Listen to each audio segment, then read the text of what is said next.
The following is a feature presentation of our nation's sports show.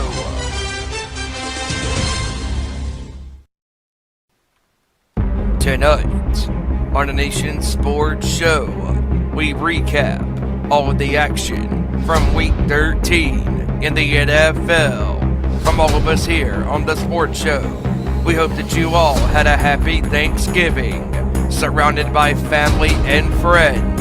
However, there were some teams over the weekend that did not have a happy Thanksgiving.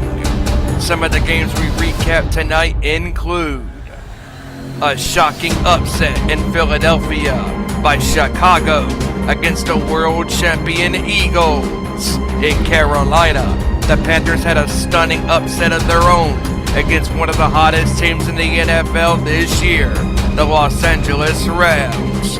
A wild game in our nation's capital between the Commanders and the Broncos. Tonight, we also bring to you our Week 14 prediction battles, plus the latest breaking news in the NFL, the NBA, college football, and so much more. It's showtime.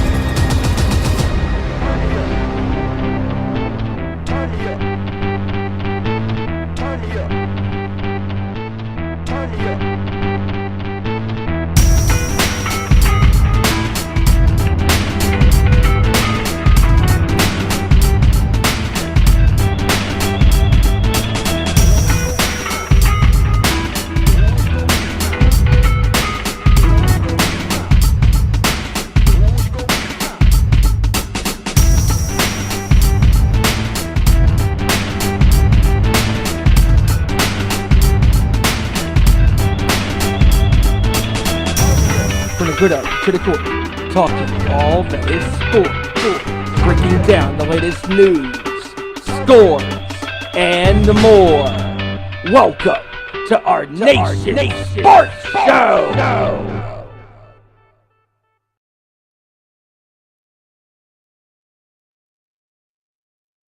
Oh no, here we go again, folks. Happy Tuesday, everybody. It is once again our Nation Sports Show. We are live. We are kicking. Just like Notpoint, we're alive and kicking. It's going to be a great show tonight, guys. I'm Ezra Vickery. We thank you for joining us. We got a loaded show here tonight.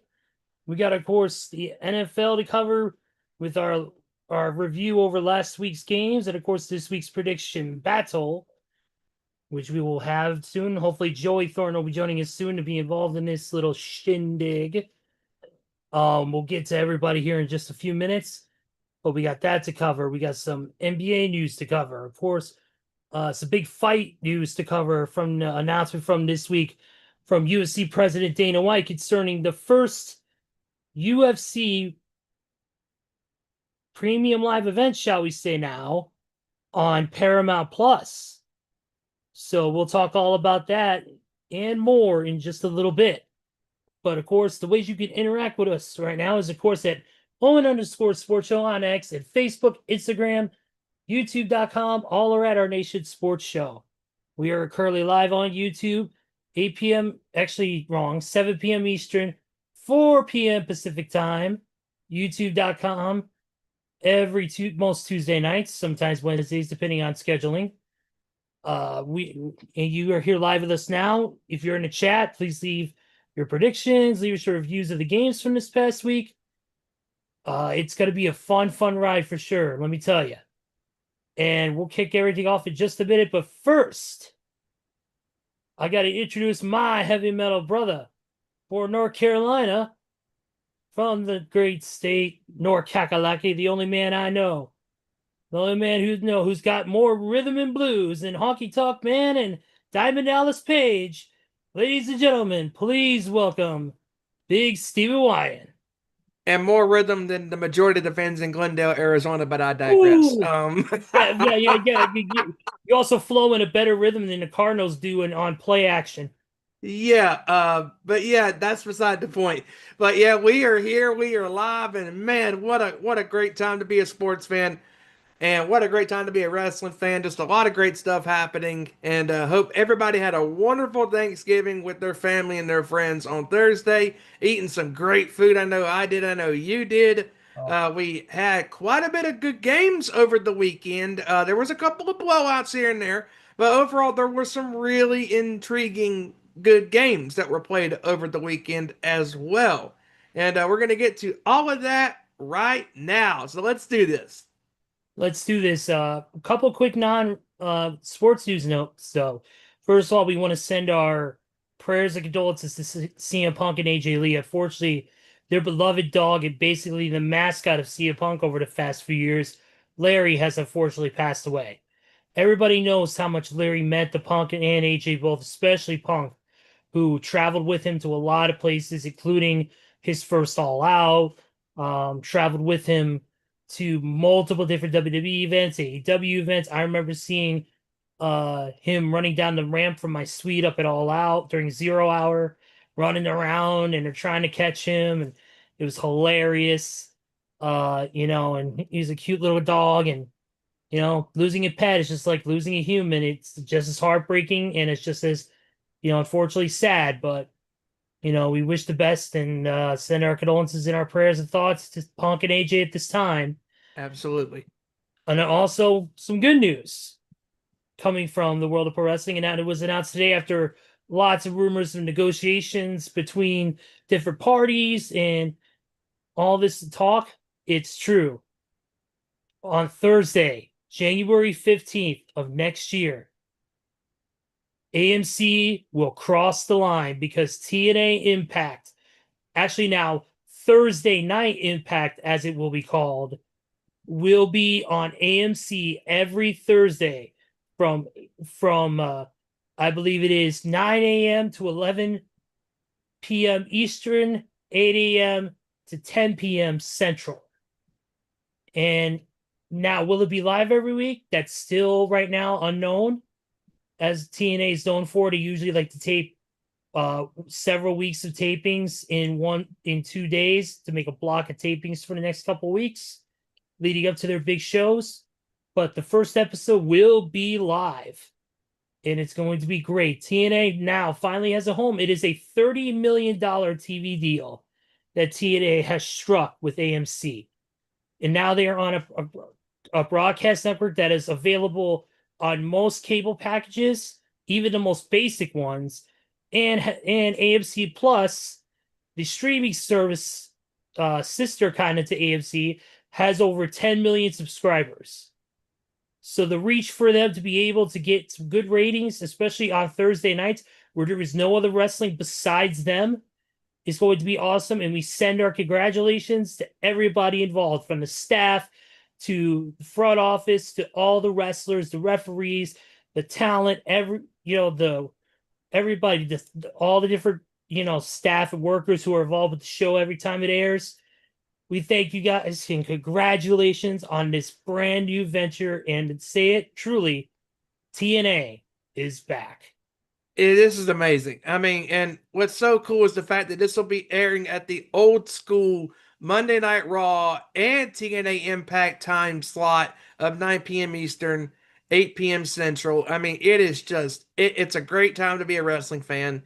And they said that TNA would die. They said that TNA would not survive and thrive. But yet, here is TNA, who has had some of their better attended shows over this year alone and in the last couple of years or so. They have been rebuilding from the ground up.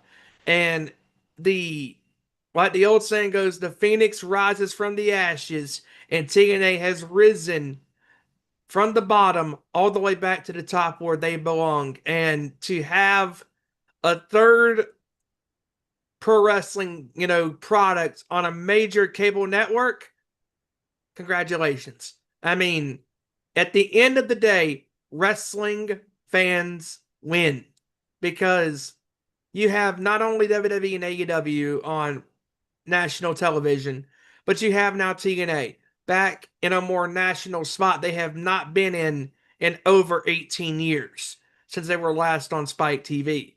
And having AMC, which a lot of cable packages and these digital streaming services have AMC, and it's a win-win situation for the guys and gals at TNA, and to get this spot could not be more happy, for everybody involved. I mean, it's amazing to see, the wrestling business thriving in a much, better, now than it has been in years. I mean, because as long as we wrestling fans support these other companies and want them to survive and, for these guys and girls to make money, that's all you can ask for. And they have worked so hard to get to where they are, because I mean, you and I know this company was on its way out with the management, the business decisions, and they've gone through, the hardships and the hard times, and it made them a stronger company. And now look where they are. They're back where they belong. Yeah, absolutely, man. It just overall, I'm happy for the guys and gals because it's been a long time coming. And like I said, this company's had like 100 lives. They've been through so much. Dixie Carter era, Billy Corgan era, Scott D'Amore era. Um, they've been through a lot of different phases and a lot of different times where they looked like they were about to go under. But they're ever resilient. That company has been through name changes, through talent releases, losing talent to WWE and AEW. I mean, I'll tell you this much: it's going to be awesome to have wrestling back for 2 hours every Thursday night on a regular broadcasting channel. And to be able to watch it without having to pay for another streaming service. Obviously, speaking of that, just want to point out that TNA Plus will still stream Impact Wrestling the same time, or TNA the same time as it will air on AMC, and it will also still have all the premium live events and all of the history content. All of the content will now will still be on TNA Plus for pretty much for now on. So, but still, it's going to be great. Congratulations, TNA. Also, too, and I believe that's really it actually on that front. So I just wanted to bring up those two quick news notes.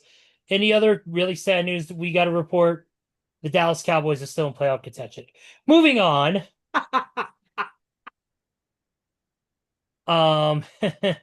Sorry, had to do it, but it's pretty interesting this how this week is gone.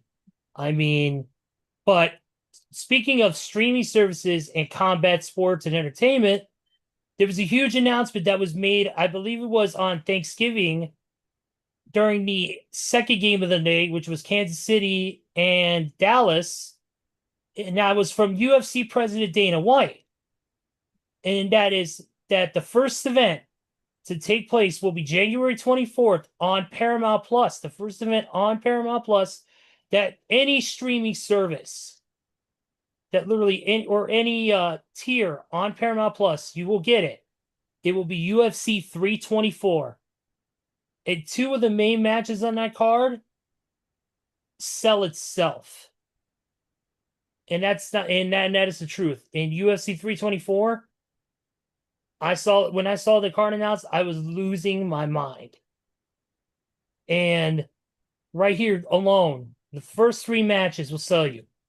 You have the third to last match on the card, which before the two co-main events, which is Song Yang Dong, who is one of the best bantamweights from China. He's going to take on former champion and contender Sugar Sean O'Malley, which should be a great fight for a bantamweight. Oh, yeah. Then you have in the main event, Justin Gaethje and Paddy Pimblett, who are going to fight for the interim UFC lightweight championship. But the co-main event is the most interesting and probably the most sought after. It is Kayla Harrison, the former gold medal judoka from the Olympics, who is the current UFC women's bantamweight champion, will take on UFC Hall of Famer, former double champion, and the woman to retire Ronda Rousey from mixed martial arts, Holy the shit. lioness, Amanda Nunes, who is coming out of retirement to collect another championship. Dude, that fight alone sells me on this card.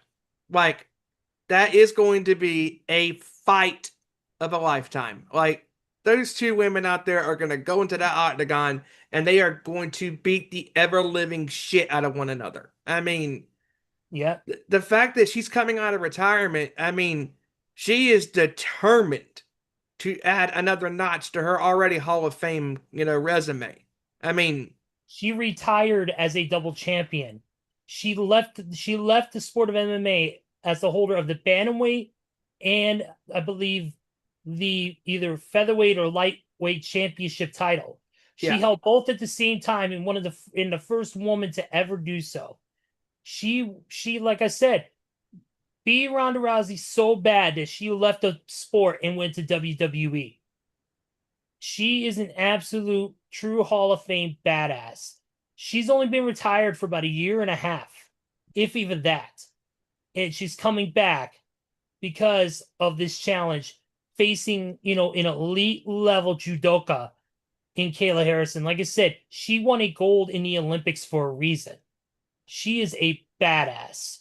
And she is the current women's bantamweight champion. The question is, how will she hold against, yes, she may be retired and hasn't fought in a year and a half, but this is a woman who could still tear it up and absolutely destroy the best of them. Oh, yeah. And there's other big names on the card, including Rose Namajunas, who's going to fight Alexa Grasso. I believe it'll be on the undercard, if I'm not mistaken. And also one of the Nurmagomedov brothers, Umar, will also be fighting on the card. You can see the entire card, UFC.com, or look it up on Wikipedia. But that fight will take place on Amazon, or will take place on Paramount Plus as part of the new UFC Paramount agreement, and it'll be a part of any tier on Paramount Plus. It's $7.99. Sign yourself up and get ready to enjoy the fights.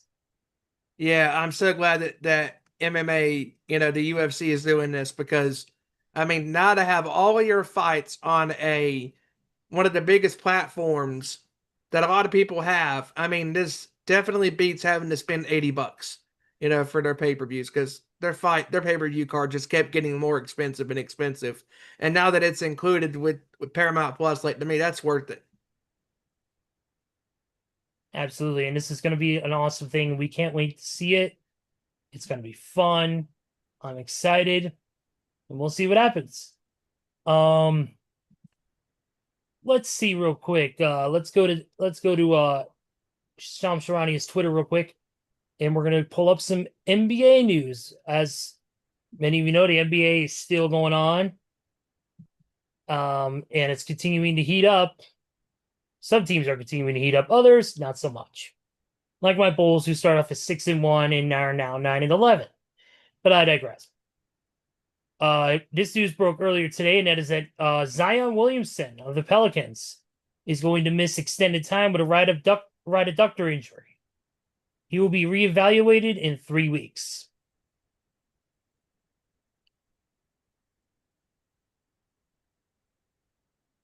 Let's see. After 20 professional seasons, Danilo Gallinari has officially hung up the basketball shoes. Oh wow. Yep. He's been a journeyman throughout his entire career, Yep. playing with a bunch of different teams. 777 career NBA regular season games he's played. Over 20 seasons, including 16 in the NBA. This other news, if you're a Curry fan, you're happy. Because Seth Curry will re-sign with the Warriors, or he re-signed with the Warriors yesterday, and he will play for the rest of the year alongside his brother Steph. That is going to be very fun to check out because you got the two Curry brothers on the same team. It's going to be raining threes all the time. Yep. And you know who made their debut Friday finally for their team? Who would that be? Jalen Williams. The red hot champions, the Thunder. Yep, he finally made his debut on Friday after suffering that injury recently. Let's see. It's according to Sean Sharani, he put expect a patient and natural reintegration of Williams, with the Thunder having the experience of a lengthy absence last season with star big man Chet Holmgren, who returned in February after 3 months and gradually made OKC whole heading into the playoffs. And Jalen Williams last year for the Thunder, he was along with the Shea Gilgeous-Alexander. I mean, he was electric on the floor. And now that you have SGA and J Dub and the Red Hot Thunder back at full strength, it's gonna be a long season for the other teams trying to gun them down and take their crown. I mean, the Thunder, the way they're playing, they're gonna be back in the finals. Like, they're playing some great ball. They are absolutely. Also, too, Golden State Warriors.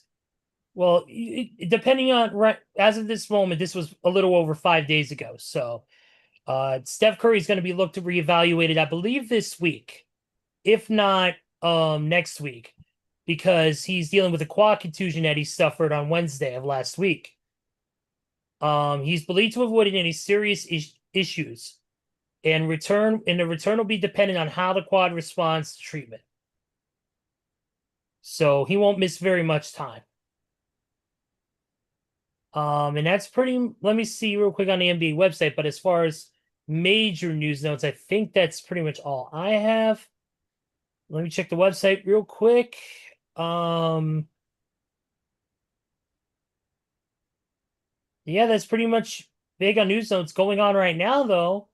The Wizards are up by 2 on the 76ers right now. With 6:34 left in the first quarter. The Blazers and the Raptors are actually pregame. They'll be playing at the bottom of the hour.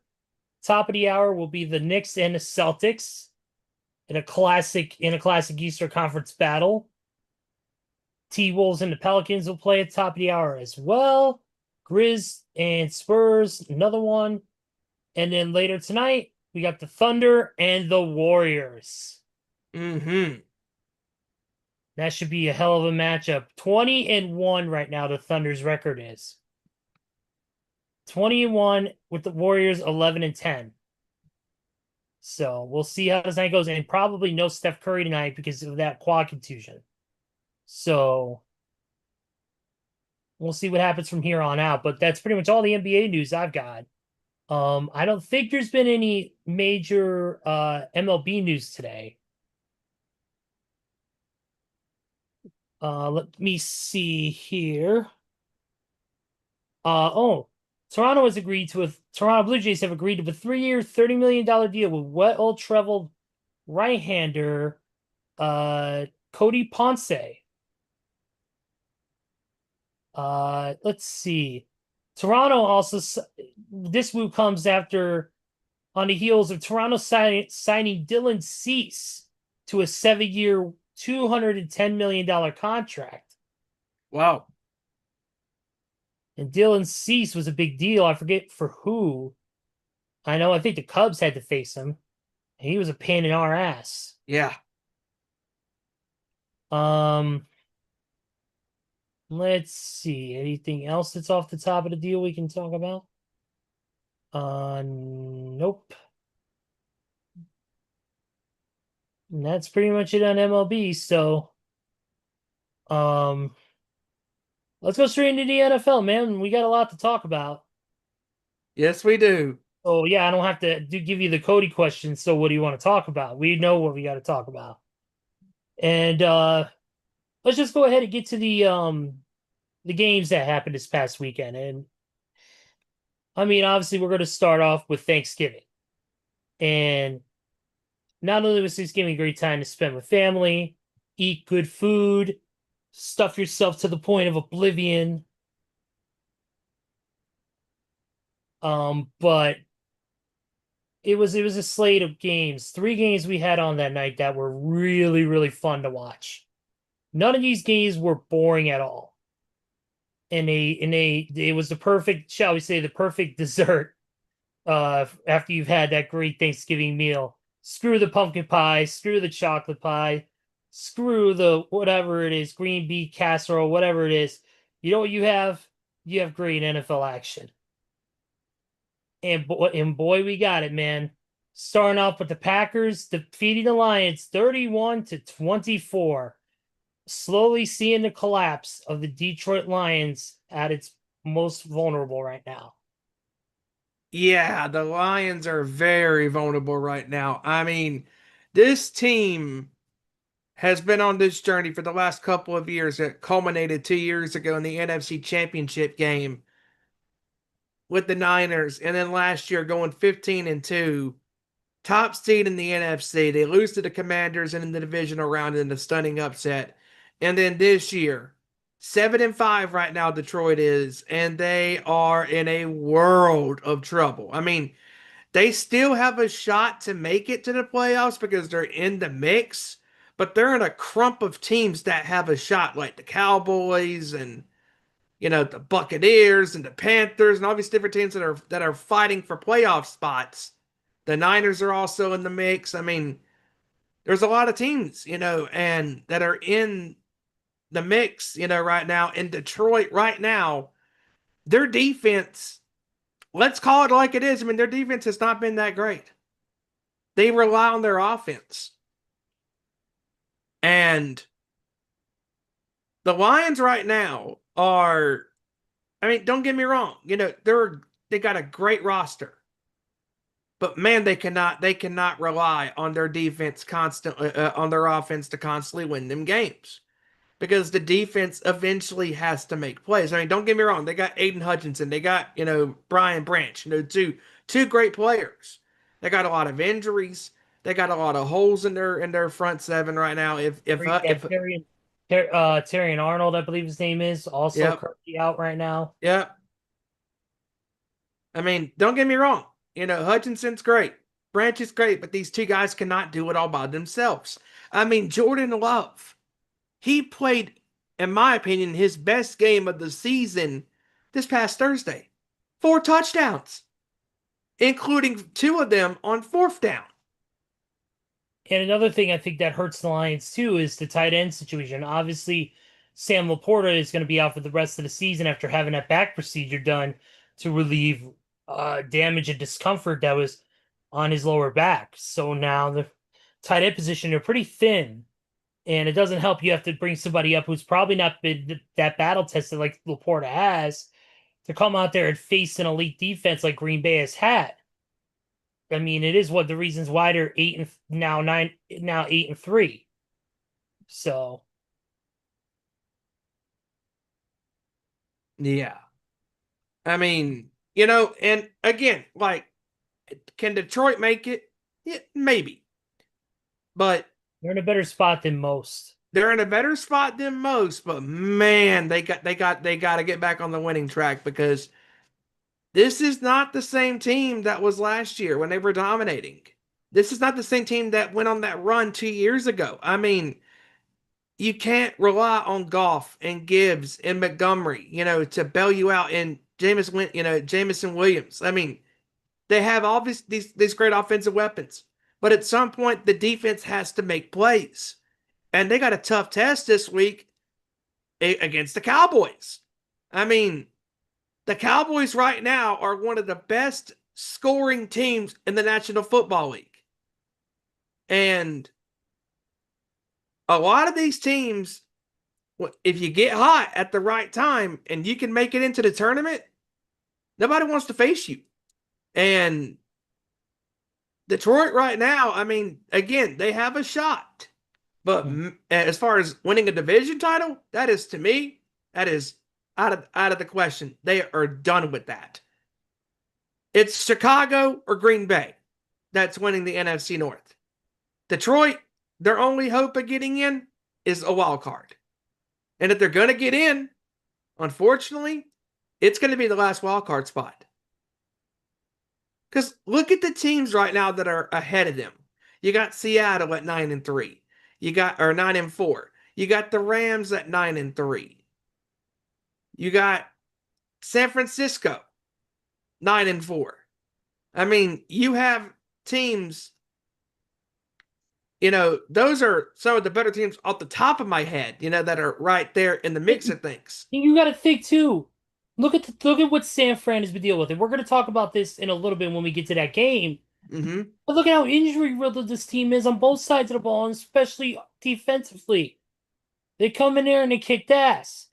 This is a team, Detroit. Yes, they have a couple injuries. Yes, they lost Sam Laporta. Yes, they've got lost this person, that person. They still have Brian Branch, like you said. They've still got and then the other big injury I think was Kirby Joseph. I think who got injured this week in that game against the Packers. So that's another big blow to them, depending on how long he's going to be out for. But, they still got, like you said, probably the best pass rusher out there outside of Max Crosby in Aiden Hutchinson. And Brian Branch is one of the most, elite guys on that defensive team. But, you look at that playoff picture, like you said, Stephen, of those teams that are ahead. The Lions have got to make up a lot of ground if they're going to get that final wildcard spot, and they got to play better. They can't let these losses, especially against two division rivals, rattle them. They got to shake it off. They got to get through, and they got to move forward. If they don't, and they keep losing this way, they ain't going to be going nowhere except to Cancun early. That's about it. I mean, and knowing what Detroit has gone through to get to where they are today. I mean, and I understand. Dan Campbell lives by this mentality of being aggressive and going for it. But there was multiple occasions during that game. Take the damn points. You don't know if you're going to get an opportunity to get down there in the red zone. And they had multiple opportunities to kick field goals, to give their team chances to win the game. But when you're constantly getting destroyed by Green Bay's offense, when the defense is giving the team very costly penalties, and not only that, not covering very well at all. I mean, leaving guys wide open, and Jordan Love just throwing some dimes out there. And when Jordan Love's game is on, he's pretty solid. But if I'm Detroit, I am very nervous as we head into the home stretch of the season, because there's a possibility that Detroit could be out of the playoffs when we are done with the regular season.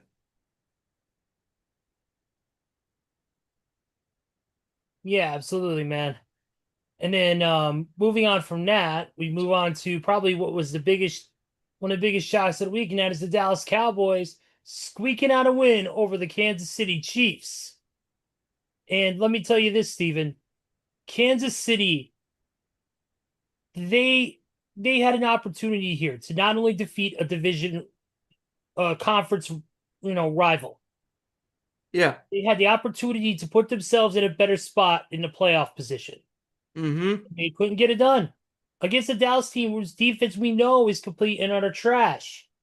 But an offense that is firing on all cylinders with CeeDee Lamb, George Pickens playing at their best right now. And this is a team that you could say what you want about their defense, and they're letting all these points get in and leading the league. Yeah. In points allowed per game. Mm-hmm. This is a team that's scoring as many points as the teams are scoring against them, if not more. And you know what? We can make fun of Dak Prescott as much as we want. We can make fun of CeeDee Lamb not seeing the ball and all this other shit. But we can't make fun of it right now because no, they're playing red hot right now, and they're playing with house money. Yeah. I mean, Prescott, yeah, he threw an ugly pick six, but got to give him credit. He settled down. He let the game come to him. George Pickens was literally picking the Chiefs' defense apart with these slant routes. Mm-hmm. The majority of his caught receptions were slant patterns. 6 catches for 88 yards and a touchdown. I mean, you can't ask for better than that. CeeDee Lamb having a great game. Jake Ferguson having a great game. I Oh, yeah. mean, Ferguson's this, become one of the standouts on that Cowboys team this year. he's yeah, he's really becoming elevated. the Jason Witten elevated. of his time. Yeah. And look, Patrick Mahomes, he had 4 touchdowns, 4 TDs, and they still lost the game. Why? Because just like with the Lions, their defense is trash too. I mean, Kansas City now has lost 3 of their last 4 games. They're 6-6. They have a 41% chance of making the playoffs. And all likelihood, they're going to be missing it because they are so up and down. And a team that has Patrick Mahomes, who had probably his best game this year, yards, touchdowns, all that, and they still couldn't win the game. Rashid Rice had that very bad drop in the fourth quarter. Catch the ball.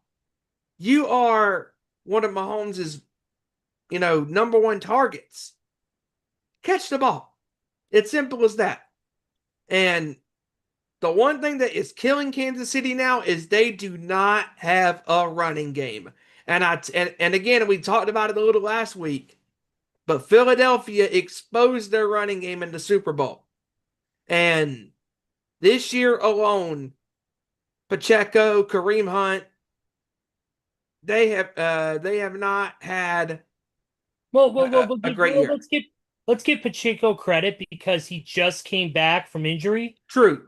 So he just came back and is getting reacclimated to everything. True. So I'll give Pacheco a pass. Yeah. On that. Kareem Hunt, no pass for him. He's been back for no pass at all. He's been there since he came back last year. Mm-hmm. But this team could be in a world of trouble. I mean, now their next game is against the Texans. And that Texans defense is vicious. And Kansas City right now is in a very tough spot. And this is a predicament that Kansas City fans have not been accustomed to in a long time because they're used to seeing Patrick Mahomes, Travis Kelce, Andy Reid winning Lombardis or being in Super Bowls or being in championship games. That is probably not going to happen this year because of how up and down this year it's been with them. It's been a rough year for the Chiefs this year. I mean, yes, they've dealt with injuries. Obviously, issues go. People are going to say, "Oh, it's the Taylor Swift effect," and this and that. No. This is no Taylor Swift effect. No, the Taylor Swift has nothing to do with this. Travis Kelce is getting older. He may retire within the next year or so. He's not getting any younger himself. He's been in the league for what? He's been in the league for, ironically, 13 years. Yeah, he's been in the league for 13 years, and sometimes enough's enough, and we'll see what happens. But he's not getting any younger. Rashid Rice, served that long suspension. And then Hollywood Browns had a very rough tenure with the Chiefs. Oh, really rough. Yeah, that name hadn't come up until recently this game that I could remember, that all the Chiefs games that I did watch. And Xavier Word, he's still young, so we won't be too harsh on him because the dude's got an electric speed. And then, I said, Pacheco's been out most of the season with injuries, so he's finally getting himself back into the system and getting himself acclimated, getting himself more snaps. So it's gonna take a little bit for him. But who didn't need time to warm up? Who didn't need time for snaps? I know who you're talking about. He stayed cool. Yes, he did. No, ladies and gentlemen, I'm not talking about Carlito. No, I'm talking about Joe Cool, Joe Burrow. The Bengals came to play as they stomped the Baltimore Ravens 32-14, and listen to these stats. Joe Burrow, 24 of 46, 261 yards, 2 touchdowns, no interceptions, 1 sack. But the biggest help for him was Jamar Chase. 7 catches, 110 yards. Big day for Jamar Chase. Obviously, they're dealing with injury woes of their own. But man, they came to play. Everybody thought Joe was going to have that rust, that he was not going to play as well. because of that turf toe injury and having to have surgery, that he was wearing a metal plate underneath his toe inside of that shoe. And as soon as he Mm-hmm. would come off after the drive was over, he would switch into a normal sneaker with an insert to relieve some of the pressure from that metal plate, which helps stabilizes that toe. But he didn't play like there was any injury. He played exactly like Joe Burrow would play. Yeah. And he didn't, and like I said, he only took 1 sack. So credit to the offensive line, which has been a problem for Joe. Yeah. And His Achilles heel, no pun intended. yeah. It's been bad for him. But on flip the script, you look at Baltimore, you Ooh. know, Lamar Jackson had, you know, He had a throwing. touchdown in the game that came off the board because of a fumble. Yeah, not only that, he got sacked 3 times and picked off once. And, even Derrick Henry didn't have a good day. He only averaged 6 yards a carry, 10 carries for 60 yards. He didn't have a good day on the ground. Zay Flowers wasn't even targeted once. I Or was mean, it and, not and targeted, but he didn't rush a single yard. it wasn't great. He was not great at all when he was being thrown to or the end Yeah. arounds. Like he wasn't good. I mean, Two catches, Balt, two catches for 6 yards on 7 targets. yeah, not good. Not going to get it done. I mean, and this is another thing now. The Ravens, now, fortunately for them, they made the climb. They made the hard climb of being under 500 by 4 or 5 games. And they made the comeback to be right here where they are. Now, fortunately for them, Pittsburgh has been very pedestrian. They've been very inconsistent, and they've been inconsistent throughout this year. And Baltimore has regained their ground, and right now, by virtue of their records, they are leading the AFC North right now. But that all very well can change. And because now that you have these head-to-head matchups coming into play, you cannot take plays off or make critical mistakes because Cincinnati, if you could have won 2 or 3 of these games, you might be in the chase as well because they still got to play Baltimore again. They still got to play the Steelers again, and they're kicking themselves because the only way Cincinnati has a shot in hell in possibly making it, they got to run the table. They have to run the table. But it's going to be very hard to do. I don't think they're going to do it because it's going to be very hard to do this for a second consecutive year. Because Cincinnati ran the table last year, finished at 9-8, but they still missed the playoffs because yet again, their defense letting them down when it mattered the most. Now the Ravens, they have a very good shot at getting in because they can still get possibly the 6th seed or the 7th seed, or possibly the 4th seed, depending upon how they finish the season, the rest of the way. But again, we're in the final month of the regular season, and it is going to get rough. It's going to get very tense as we now reach December, and we are going to be entering the first full week of December this week. And Baltimore cannot afford to lay any more eggs at this point because if they want to make it to the playoffs, and this is the one thing that's been haunting Lamar Jackson, Josh Allen, Joe Burrow, is Patrick Mahomes. And the likelihood Mahomes could be out of the playoffs. No excuses now. None. Absolutely none. None. Take these chances while you can. Because that is one thing I know that Cincy fans are kicking themselves over is the maybes and the what if scenarios. Because if Burrow didn't have that turf toe injury in week 2, there's a good shot that Burrow could have been MVP. And I know Kevin on this show during our predictions had Joe Burrow before the season started as his MVP. I mean, Joe Burrow looked like the old Joe Burrow. He was playing great. But man, if you're the Ravens, this was a time to not lay an egg. Bad. Very bad. Yeah, and But the problem is with these two teams is that Lamar and company have been playing so inconsistently. I mean, up until he got back, Tyler Huntley tried to hold it down and it just didn't work. Cooper Rush did it for a couple games and he was trash. Yeah, Tyler Huntley had the one game win against Chicago and that was it. Outside of that, they kept going back to Cooper Rush and it just didn't work. It was a failed experiment gone awry.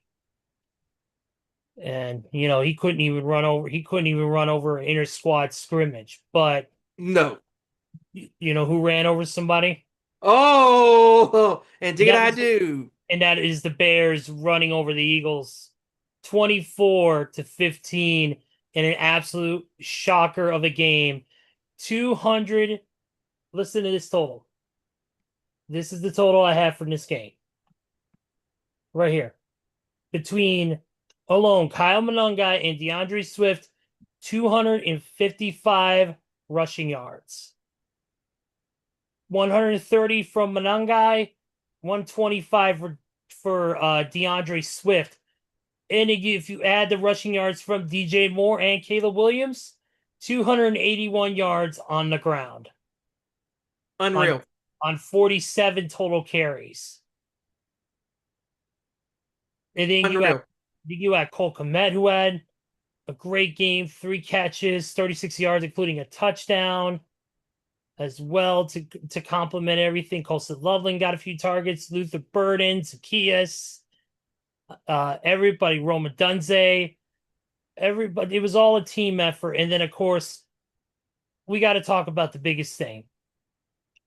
The Bears of all teams, the fucking Chicago Bears, figured out the tush push. They snuffed that shit out and they made it look easy. I mean, they were physical as all hell. Like, this was the 1985 Bears style of being physical and just not being fooled. The true monsters of the Midway. Unreal. I mean, I honestly, truthfully think that everybody has figured out the tush push. Who the hell needs to ban it when if you can figure out how to scheme against it and defend it? Just look at what Chicago did. I mean, they attacked the ball. I mean, they let Jalen Hurts get that 1 yard. Like, get your ass out of here. They were like, nah, that's ours. Like, the tush push was automatic a lot of the times. Not no more. Like, Chicago found possibly the way to defend it. I mean, there is physical evidence, there is film out there on this play, and this was a momentum swing.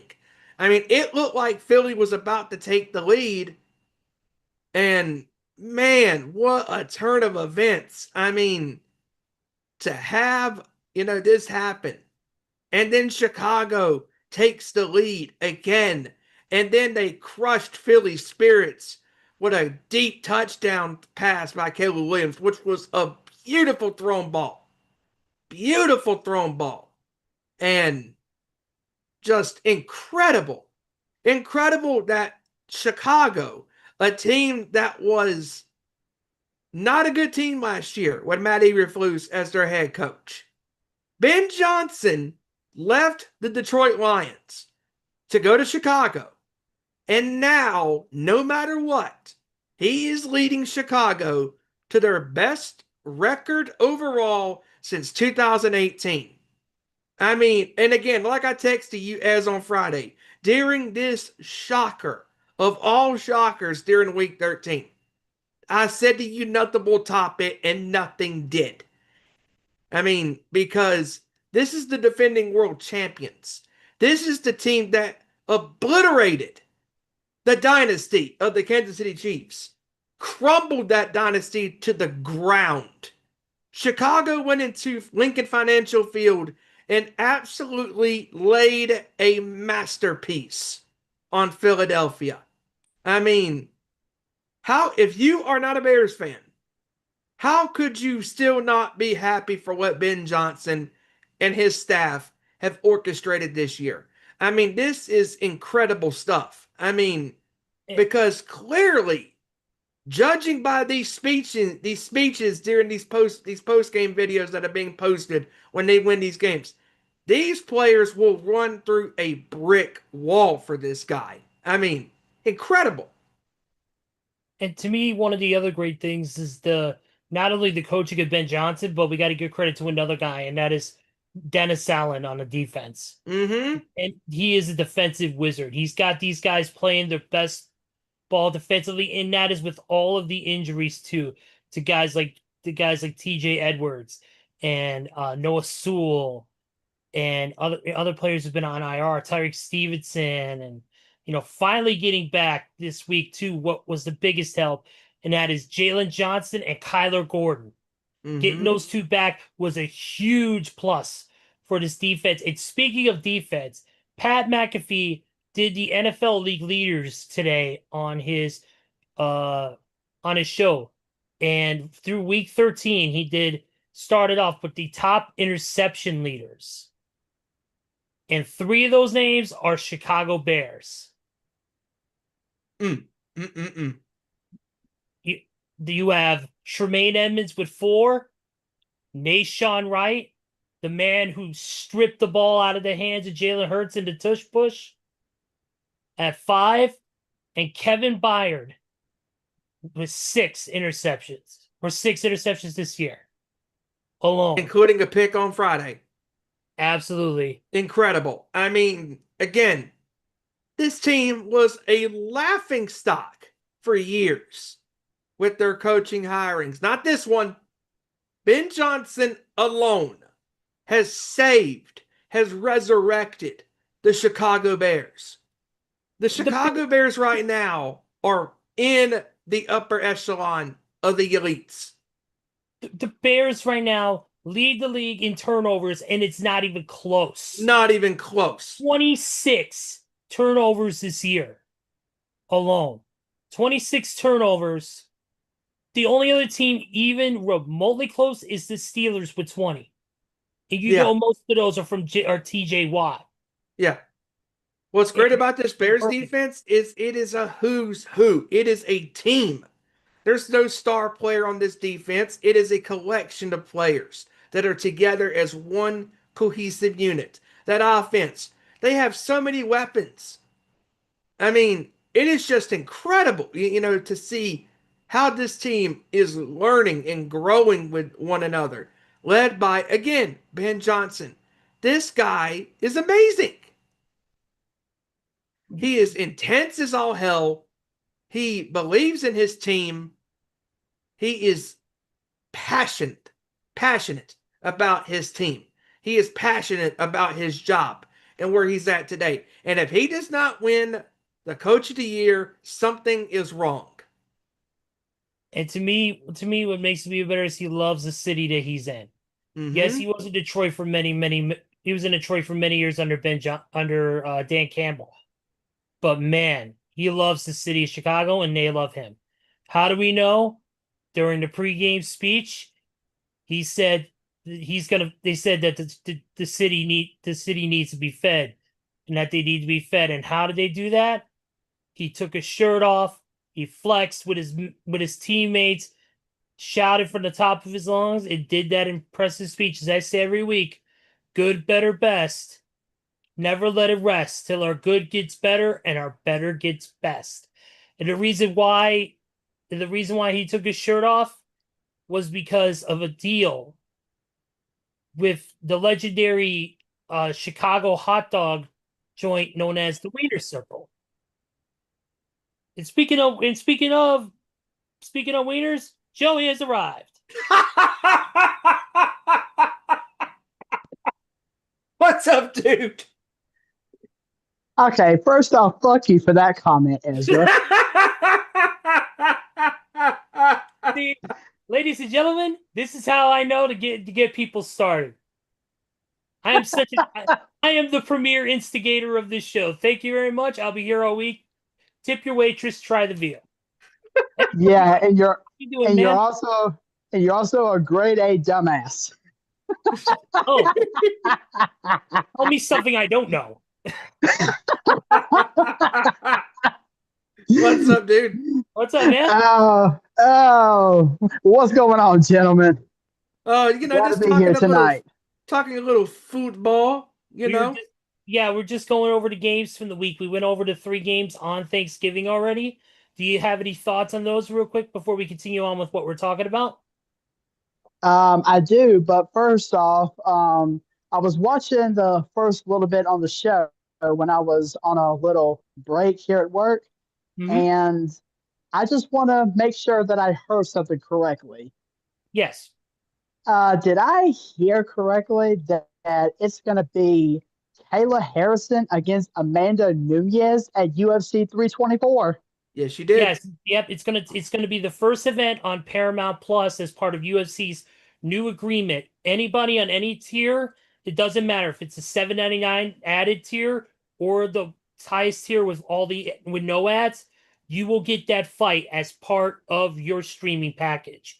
So it is true. Okay, The gold medal okay, judoka is going to take on the legendary double champion. okay. So can I be the first to say, holy shit? Yep. Yes, that's Wow. that's a mega fight beyond mega fights because, like I say, you got a woman who just won a gold medal in the Olympics a year or so ago, taking on, a UFC Hall of Famer and the first woman to ever hold 2 belts and the woman to retire, Ronda Rousey. Yep. Yeah, at least from UFC. At Yep. least UFC has sent her pack into WWE. Yeah. Yep. Yeah, but that's going to be a Um. mega money fight, though. Oh yeah, for sure. But yeah, going back to the Thanksgiving games, I mean, the Green Bay Detroit, that was. I mean, it always seems like whenever those two teams get together on Thanksgiving, it's always an instant classic, and this one was no different. I All right. mean, Jordan Love throwing 4 touchdowns was an amazing performance, and the fact that they were able to stay on top of Detroit for just about the whole game, that was great. But the Chiefs and Cowboys, my gosh, can you say back and forth, back and forth? That game was literally back and forth all game long. There were like so many lead changes throughout those, and I was just like, wow. Patrick Mahomes throwing 4 touchdowns, Rasheed Rice catching 2 of them, Dak Prescott having a otherwise stellar performance. CD Lamb and George Pickens both having great receiving numbers. It was just an all around great game.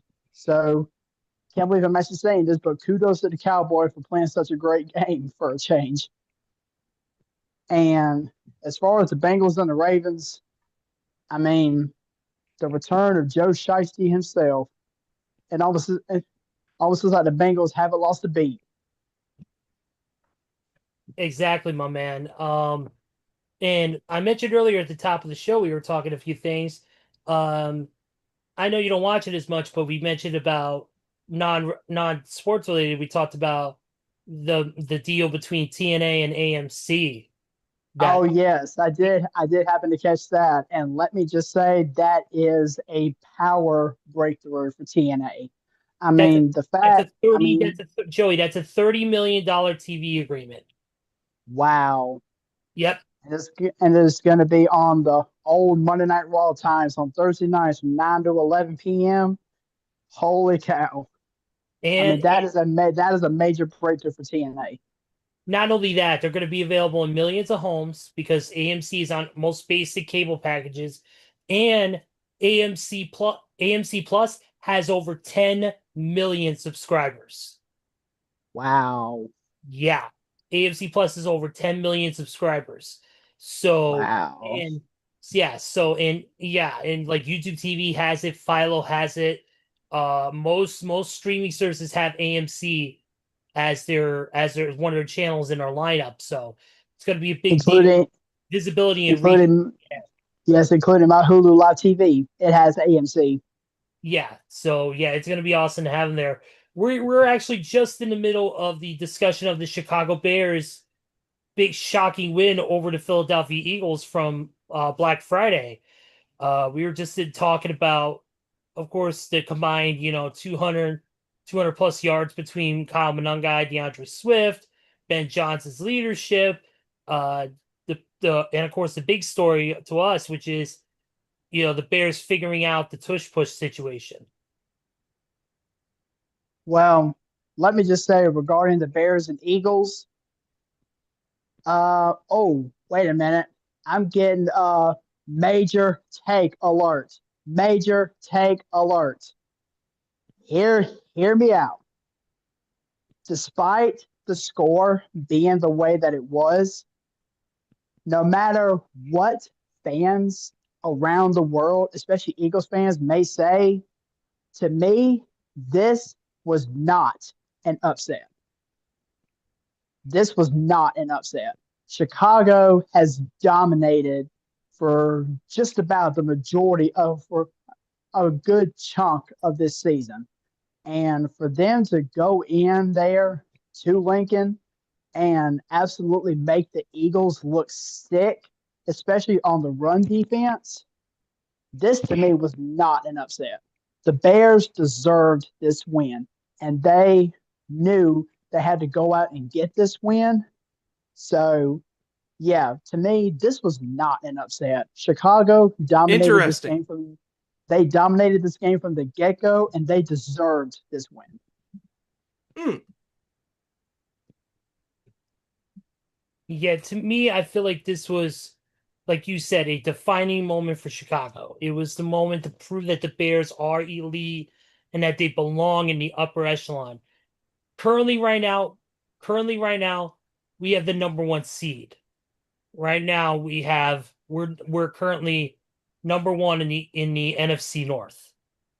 And that's because of the hard work and dedication that Ben and company put in Dennis Allen, like we said earlier. And you know what?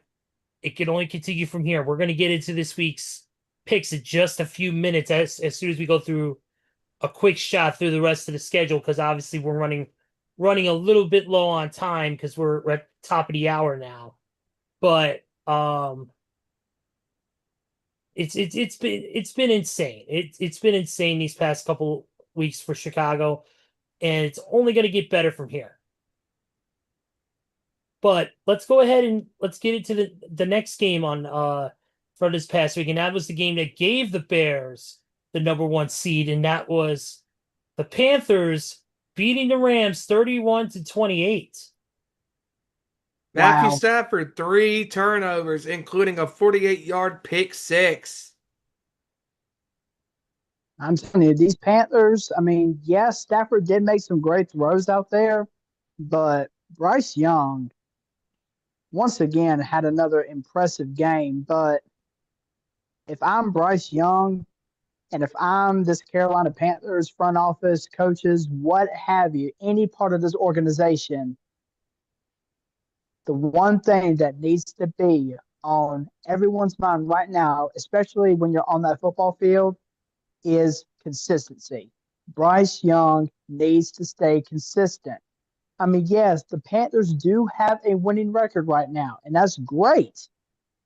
But Bryce Young has to stay consistent. He can't go from a good game to a bad game to a good game to a bad game. No, that's not how it works.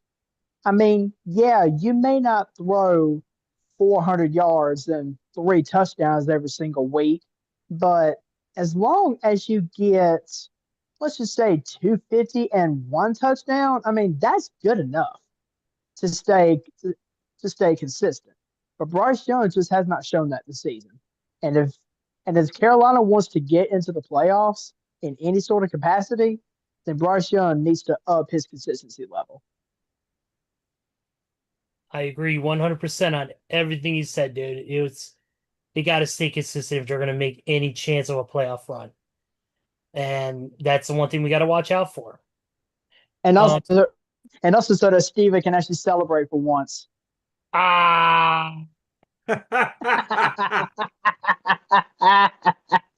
there you go. I was waiting on that. But let's talk about Steven and Kev's favorite team, the good old 49 IRs, or shall we rename them now, the 49ers, going back to the old name because they deserve it. After this win over the Browns 26-8, going 9-4. Just unreal what the Niners have been doing despite all the injuries on defense. Losing guys like Fred Warner, losing George Kittle for a little while, losing, Purdy just for weeks. Purdy for weeks, and Pearsall, and I could keep naming names, but man, and unfortunately you guys had another casualty, unfortunately, this week, and that was Malik Collins. But you guys are still able to pull it out, man. What a good game. What a good game for the Niners. Great victory. I will say real quick, I saw one of Kevin's posts when he was talking about, or when he was sharing something about the 49ers earlier today. And what Kevin said made a whole lot of sense. And basically, all I got to do is just sum it up in 2 words: Robert Saleh. The guy knows what he is doing with this 49er defense, despite all the injuries, despite all the season ending injuries, despite all the talk that everybody has been saying. Saleh has taken this 49ers defense, despite all the losses, and still made them a top 3 NFL defense. Now, that is definitely saying something. Saleh knows what he's doing. Mm-hmm.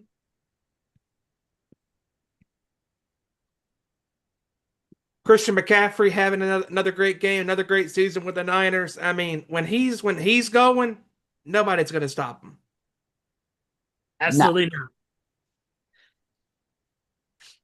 All right. Next game from this past week was, of course, the Texans beating the Colts. What the hell is going on with the Colts? I'm telling you, Jonathan Taylor has not had it. Quite honestly, Taylor has not had it since the Colts came off their bye 3 weeks ago. He hasn't had it since the Atlanta game, really. Well, yeah, because that was their game before the bye. Yep, and the Daniel Jones situation with the injured fibula. Yep, yeah, playing with that fractured fibula, and with him, he can't. With that fibula, I know it's super painful, but it makes it harder for him to run outside the pocket and scramble. And the throw. Yeah, and the throw too. It doesn't help. So, it makes me wonder. Should they have kept Daniel Jones out and put in somebody else? But I understand they want to get these important wins, but you can't sacrifice long-term health for a win. But then again, that Texas defense is absolutely fucking lethal. Will Anderson is an absolute beast of a human being. Alabama product. He was taught well. Well, then he sucks. Hey! Don't you talk crap about one half of the teams that's playing for the SEC championship this Saturday. All right. Good point, sir. Good point.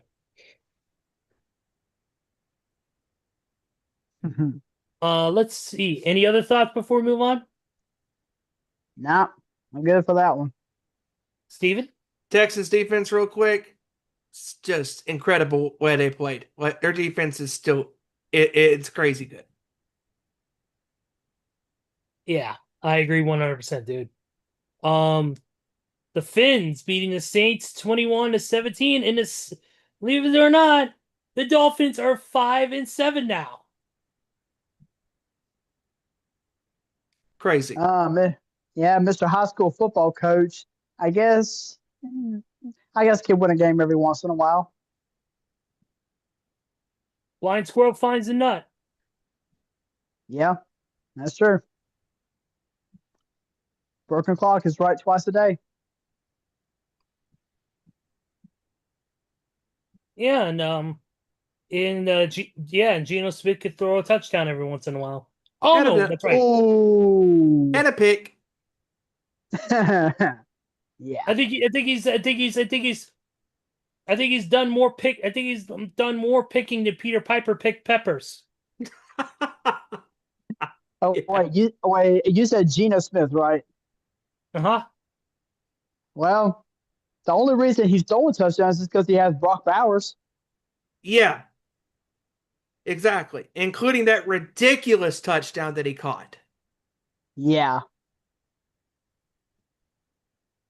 But yeah, that's the only reason Geno throwing touchdowns is because he has Brock Bowers on his team.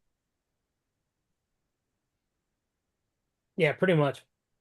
The Jets beat the Falcons 27-24. Next. Next, Yep. And then we had the Buccaneers beating the Cardinals 20-17. Buccaneers had to squeak that one out. Woo. Yes, they did. yeah, great game though by both quarterbacks, Baker Mayfield and Jacoby Brissett. Yep. Kyler Murray's still in the new season of Call of Duty. He's not available right now. Yep. Nah, Jaguars, of course, stomping the Titans like everybody else has done, 25-3. next, Next. How about this? The Seahawks blanking the Vikings 26-0. Max Brosmer, dude, 4 freaking interceptions in your first game. Have a seat on the bench. You don't Yeah. deserve to play on that field. We have a Nathan Brigman sighting, ladies and gentlemen, because he threw 5 in his first start in the NFL back in 2017. He's officially made the list. I mean, that pick 6 that he threw, that was ugly. Ugly. And the thing, Seattle didn't really do much of anything on offense either. I mean, Nope. Jackson Smith and Jigba only had 43 yards receiving the whole game. Yep. Unbelievable. Unreal. Yep. And you got the Chargers beat the Raiders 31-14. Yeah. Chargers got a problem. Next. Ha ha! Hello. Chargers got a problem with the left-handed Justin Herbert. Well, he did have. Speaking of that, that is right. That's another news report, and that is that Justin Herbert had surgery yesterday to set his broken hand that he suffered in that game. But Harbaugh has not ruled him out for Week 14 just yet, though. Crazy. So Crazy. thankfully, it is his non-throwing hand. So Yeah. It's kind of like Aaron Rodgers with the broken wrist. Yeah. yeah, Speaking of Aaron Rodgers, Steelers didn't play well. Bills beat them 26-7. So This was bad. I mean, Next. the Steelers had chance after chance to get in this game, and they didn't. Next. and now with his busted up nose and his sad looking face with a jacket wrapped around him, he looked like SpongeBob when he had the suds. yeah, and thankfully, I will say real quick for Justin Herbert, at least their game is on Monday, so he does True. have an extra day. Yes, he does. Yep. And then we added a. Do you just want to say next, or do you want to go ahead on this one? Which one? The Sunday night game. Uh I'm trying to be nice Actually- here. I'm trying to be nice here. actually, this Sunday night game played by Washington actually surprised me. It was I super competitive. Super competitive. I did not think that we were actually going to go in there and make this game as competitive as we did. And it turned I out to don't be a think we really were. solid game. It was a pretty well good game. Like it was crazy. I mean, this game went into overtime. I mean, Marcus Mariota actually did a good job. He I'll did. admit, he actually did a And great job. And Scary Terry looking like the old Scary Terry. Yeah, for real. So I'll admit, I mean, yeah, it sucks that we lost, but at least we made it a competitive game. Mm-hmm. Yep. And the Commanders, I mean, I'm a little confused about why they did not go for the field goal to tie it up instead of trying to go for 2. Or kicking the Yeah, extra point is what I meant. I would have kicked the extra point and try again. I wouldn't have gone for 2 because to me, that's just too much of a risk. yeah. Well, I get the attitude if you got a losing season, you got nothing to lose. I'm like, I get it, but still, I mean, you stopped Denver on their opening drive.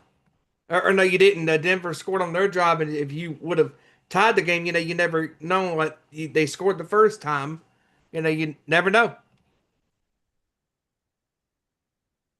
I know you have specific opinion on it. Go ahead, Joey. Um, I mean, what can I say?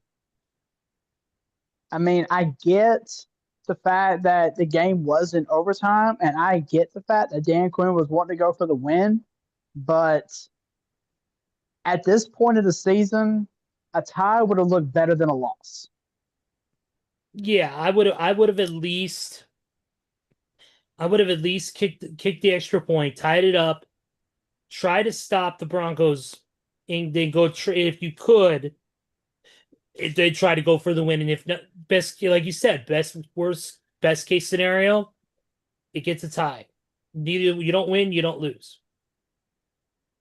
I agree on that 110%. Moving on, we go to the final game of the week, which was the Monday game. Obviously, Patriots stomped the Giants into oblivion. And we got to talk about this. There's been many blunders in the NFL. We've had the butt fumble. We've had the double doink from Cody Parkey. Now we have this. We have Young Hoku getting his foot jammed into the turf trying to kick the ball. What in the hell is going on? It was odd. It was very odd.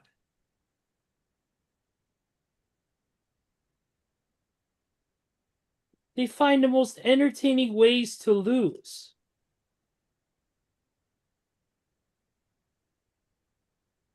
Yeah, well,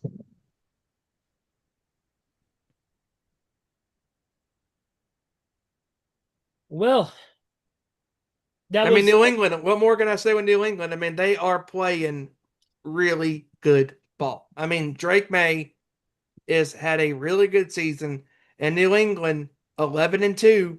Right now, they are the number one seed in the AFC, and Denver's right behind them at 10-2. I and by the mean, way, that was such a riveting response about that kick issue from Joey. By the way, I'm going to put that down in the records as one of the best responses ever.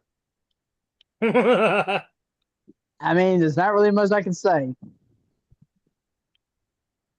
it was a very Giants way of kicking the ball. It makes sense.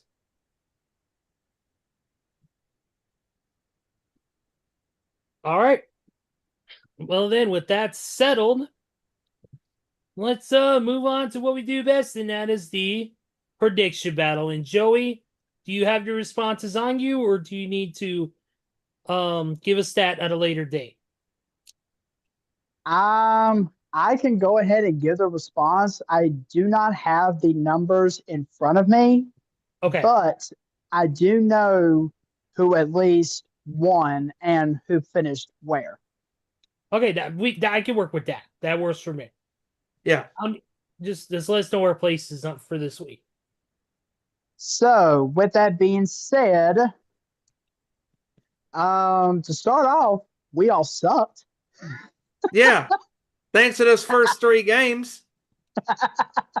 We all sucked, but I am happy to say that other than Kevin, of course, the rest of us finished with winning records. Yeah, we rebounded very well. Like we only the majority of us, I believe, only got 2 games incorrect on Sunday. Yeah. Like I said, I don't have the actual sheet in front of me, Because but if I'm going off the top of my head, okay, so the first 4 games for me and Hijacker, those were wrong, and then we got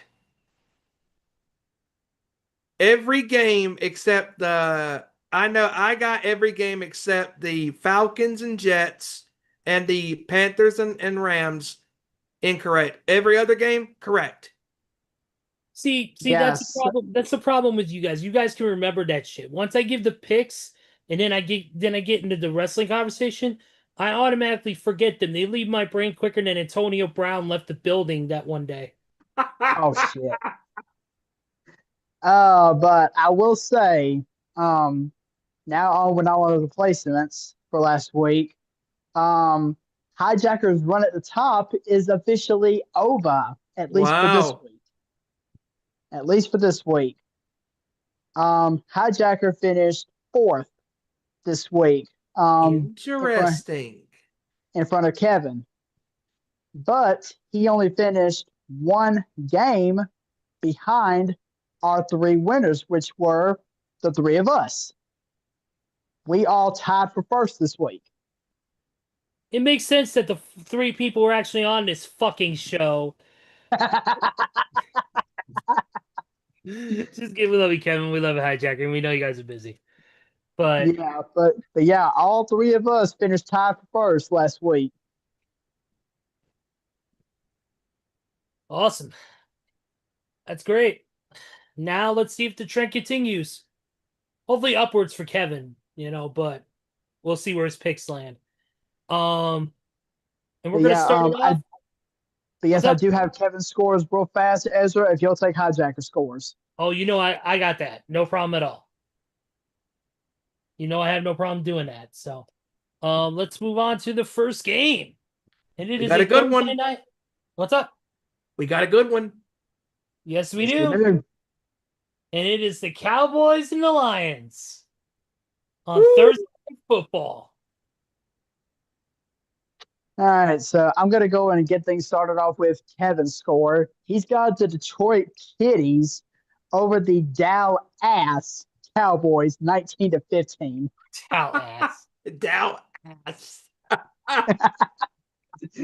I'm not gonna go with an odd score like that, but I am gonna go with the Lions because again, the Cowboys defense isn't great. However, I do think it's gonna be a shootout. Give me the Lions to rebound.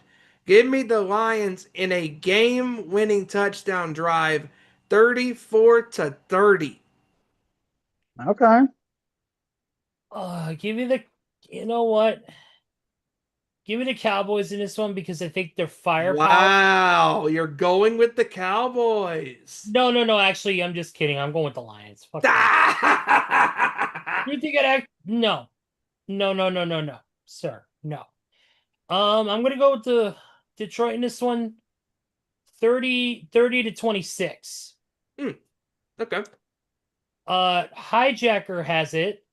He has Detroit over Dallas, 27-23. Okay. And your score, Joey? My score is going to be a game-winning field goal, scored 25-23, but I am going against the grain. Whoa. Okay. I'm going on a game-winning field goal by Brandon Aubrey, 25-23 Cowboys. I love that score. Yeah. Nice. All right. The first game for Sunday is going to be the Battle of the Birds. It's gonna be avian on avian violence. Yep. It is Seahawks taking on the Falcons. This is not bode well for Atlanta. Give me Seattle to beat the Falcons pretty bad. Give me Seattle 31-17. Similar score, Steven. 31-10.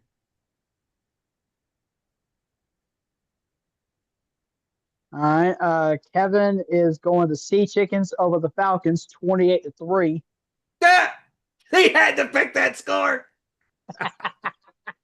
Yes.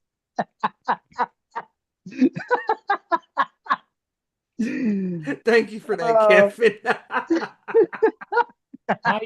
Hijacker has Seattle over Atlanta 30-16. Wow. All right, and I'm going to follow suit with the Seahawks as well. Give me the Seahawks. I'm going to go 31-9. I'll give them 3 field goals. Okay. All right. Next one is a little AFC matchup between The Pittsburgh Steelers and the Baltimore Ravens, both at 6-6.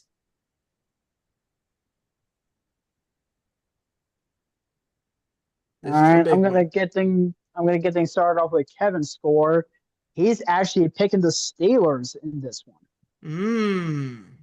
He's picking the Steelers by a score of 24-14.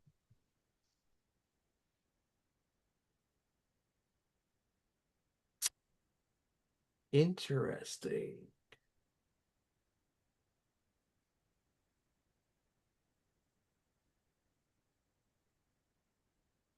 You know what? I'm gonna go with Baltimore in this one. I feel like um I feel like this is going to be a bounce back game for Baltimore after that abysmal performance on Thursday against the Bengals. And I know that Lamar and the Ravens team is thinking now that Joe Burrow's back, the Baltimore needs to continue to step up their game if they want to win the AFC North once again. So I am going to pick the Ravens in this one. I'm going to go 28-20 Ravens. Ooh, almost similar score. Give me the Ravens to bounce back 28-21. Give me the Ravens in this one, 27-20. And Hijacker has this game Baltimore 24-16. Okay.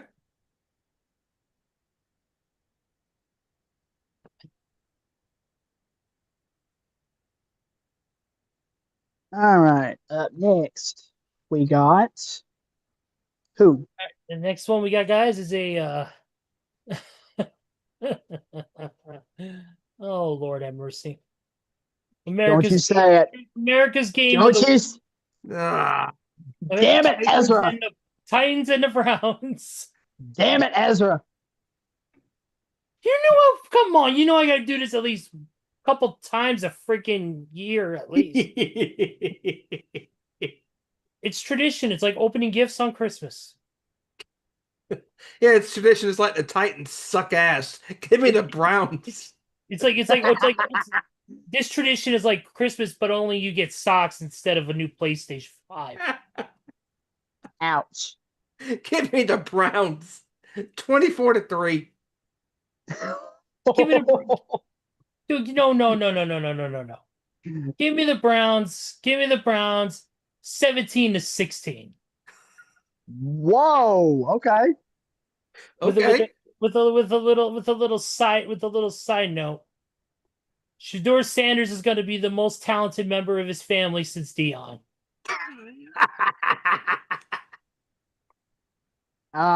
Is that even a statement? It's not a prediction. I just wanted to let the world know in case they, may have forgotten. It's not a prediction. It's a spoiler. Sorry, Heyman. This is coming right now. I can feel it in the air. But go ahead. But Kevin is going with the Browns in this one. He's got a pretty good score here. I actually kind of like it. He's got the Browns over the Titans 30-26. I like that. That's actually really good. Okay. Hijacker has Cleveland over Tennessee 17-10. And I'm gonna go, and I'm gonna follow suit with Cleveland as well. I'm gonna go 20-16. Okay.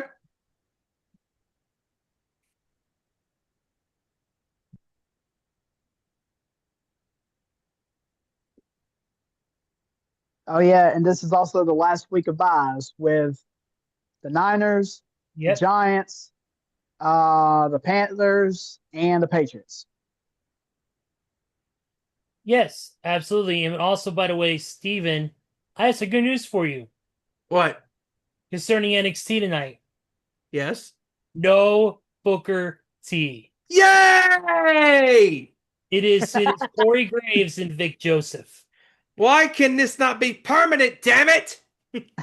Because we have Good God, man, we got to suffer through all that. Fuck mine. All right. That's what Moving on. What's that's up? what Booker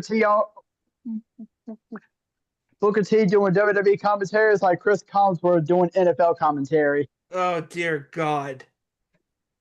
It's like listening to Tony Romo in his cigarette sounding voice. How come every time Tony Romo does an NFL game, it sounds like you just smoked an entire carton of cigarettes before you went out there? He gets I so was say excited. I'd rather get teeth pulled than listen to these three. Ow! Now that's painful. Yeah, it's more painful than what I just saw in NXT with Briggs getting driven through the barricade by Tavion Heights. But Ouch. But let's anyway, next game. next game is the Colts and the Jags. Oh boy, this is gonna be a doozy. You know what? I think the Colts bounce back. Give me the Colts in this one. I think Jonathan Taylor's going to have a good game. I think that Daniel Jones, despite the injury, I think he's going to pull it out, but it's not going to be a high scoring affair. It's not going to be anything of extravagance. Give me the Colts in this one against the very game Jaguars organization. Tough score. I'm going to go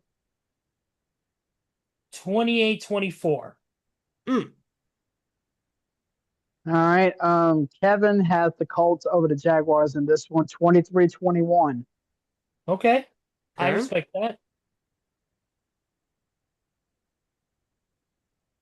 Let's see. What does Hijacker have it at? He's got the Colts beating Jags 23-20. That's a good score too. Oh yeah.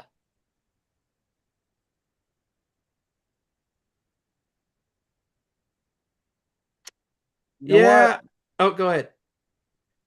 I don't feel good about it, but I'm going Jacksonville. Mm.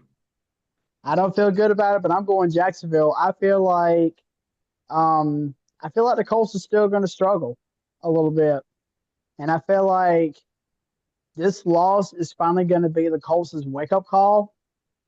So I'm going to go with Jacksonville in this one. I'm actually going to go 27-21 Jacksonville. Mm. Okay. Yeah, this is a very tough game to predict because you got Jacksonville's on this hot streak, and and then you got the Colts who are on a hot streak, and then they've faltered, and then Jacksonville faltered, and they've been up and down. It's going to be an AFC South showdown, and I think the Colts have had some very bad losses the last couple weeks, but I do think they're going to bounce back. I mean, because if Jacksonville was a better team, I would feel better picking them, but they're just so up and down. I think that what's going to happen is they're going to ride Jonathan Taylor, and I think he's going to have over 200 yards rushing. But with that being said, I think Trevor Lawrence is going to have a good game, and then he'll have 2 or 3 TDs in the game. Give me the Colts on a game-winning Jonathan Taylor touchdown. 27-24. Okay. All right. All right. Next game is the Vikings and the Commanders. Oh man. And one note on this, JJ McCarthy will be back.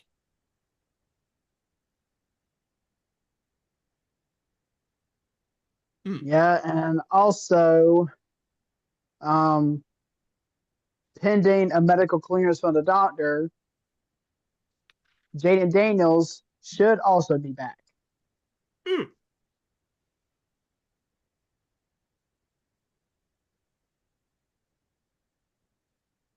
Okay. Hmm. You know what? I don't like this pick myself. I really don't, but I'm going to go with the Vikings in a rather close game. I think it's going to come down to a game-winning field goal. Give me them winning 24-21. All right. Kevin is actually going with Here we go. he's He's going with Debo's crying ass Commandos over the Vikings, 16-14. Oh boy. Yeah, I'm surprised he doesn't call them the Minnesota Valkyries.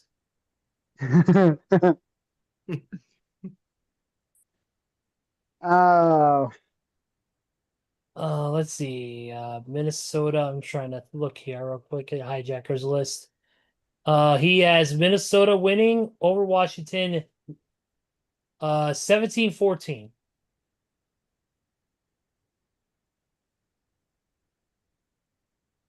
oh man, this game is tough, man. You got both teams that have issues of their own. You have your team that's banged up, Joey. You have your team that's banged up right now. Status of Jada Daniels is currently unknown. We don't know, pending, like you said, a medical evaluation later this week on Jaden Daniels' status. And then, of course, the return of JJ McCarthy after the devastating loss this week with Max Brosner at the helm. Yeah, at Brosner at the helm. So Yeah. Yeah, see the thing. See the thing that I'm looking at the most with this game is the fact that even if we get Jaden Daniels back, we have actually lost games that he has played fully this season. But I will say though, the core of your receivers, especially Scary Terry, who's now back, Yeah, that's true. and he had a very good performance in that game despite the loss against Bo Nix and the Broncos. And even though they did lose 26-0 this past Sunday, Minnesota's defense didn't look all that shabby They did. because it was Seattle's defense that just completely took over that whole entire game. I mean, so that being said, Minnesota does have a pretty impressive defense, especially when it led by Dallas Turner. Um, so you know what? I don't feel good about it, but I'm going with the Vikings. I'm going with the Vikings. I think. I mean, I don't know if Jaden is going to play this week or not, but I'm going to go with the Vikings. Excuse me. I'm going to go 24-20.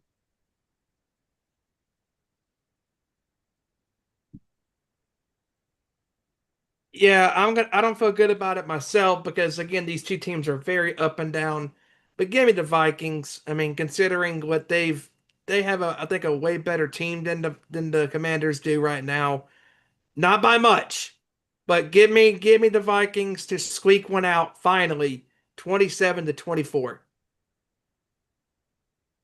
Okay. All right. Moving on to the next game is the Dolphins and the Jets. Oh Lord. Oh, you know what? Give me the Fins in this one. I'm just gonna say it. Give me the Fins 21-7.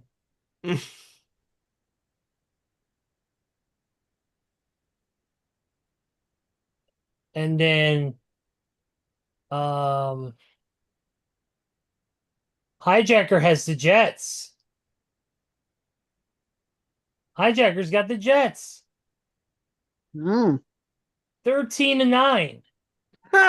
What the hell? All right. Well, he's not the only one. And he Kevin saved. has the Jets. Yeah, it Wow. makes Kevin's sense. got the Jets. He's picking the Jets over the Dolphins 20-19. Hmm. Okay. But I'm gonna go with Miami. I mean, I don't think the Jets still have that good gameplay factor yet. And I don't know. There's not really much I can say about the Jets other than the fact they suck. Um, but I'm gonna go with the Dolphins. I'm gonna go.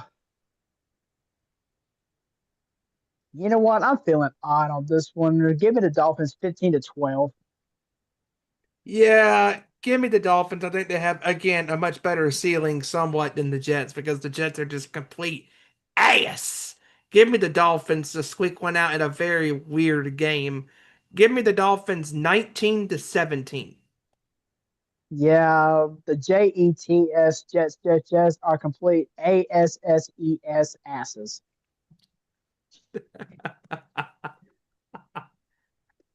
Just saying. All right. Next game on the docket is the Saints and the Bucks. Oh, good Oh thing. God Almighty. Oh, good thing the Bucks are playing the Aints. Give me the Bucks to absolutely stomp the Saints 27-6. I have the Bucks. I have the Bucks winning 30. I have the Bucks winning 30-10. Yeah, I got the Bucks winning this one 31-10. Let's see. Hijacker has Tampa Bay winning over New Orleans 28-13. Oh no, he doesn't. Oh, really? No, he doesn't. Uh, Nah, I'm just kidding. I'm just kidding. I'm just kidding. Kevin's got the Bucks over the Aints 22-11. God, look at that score. the fuck? I'm trying to figure out that NFL mathematic in my head. I can't even figure out what the score sheet would be on that. Oh, a field goal, a safety, a touchdown, a field goal, a field I have goal, a no idea. I safety. stopped. I gave up after like trying to figure it out after that. I said I said two words. First one is fuck. Second one is that. And yes, I hope you understand the words that are coming out of my mouth. All right. Everybody gave their picks for that one, correct? Yes, we did. Yes. All right. Let me make sure. Yeah, okay. Um, last 1 o'clock game should be a decent one. Bengals and the Bills. Mm. Ooh. This is interesting because you have Joe Burrow who just resurfaced and played one of his best games of the year, taking on a Bills team that has been very inconsistent as of late. Yes, they were able to pull out the big win this past week, but it took almost a quarter and a half for Josh Allen to really get going. And with this team, as we're getting deeper into the end of the season and into wild cards and playoffs and all this stuff, there can't be no lax. There can't be no starting out of the blocks slowly. You got to come full force. Hmm. And but also too, the Bengals Um, they're not even close to playoff bound. So you're just playing right now for pride. where is this game gonna be? Let me look at this real quick. Let me see. Because on the main sheet, they don't tell you exactly where the game is gonna be. This is gonna be in Um, High Mark. Oh, it's Buffalo. okay. Wow. Okay. All right, see, it's gonna be in Buffalo. Okay. Um, Yeah.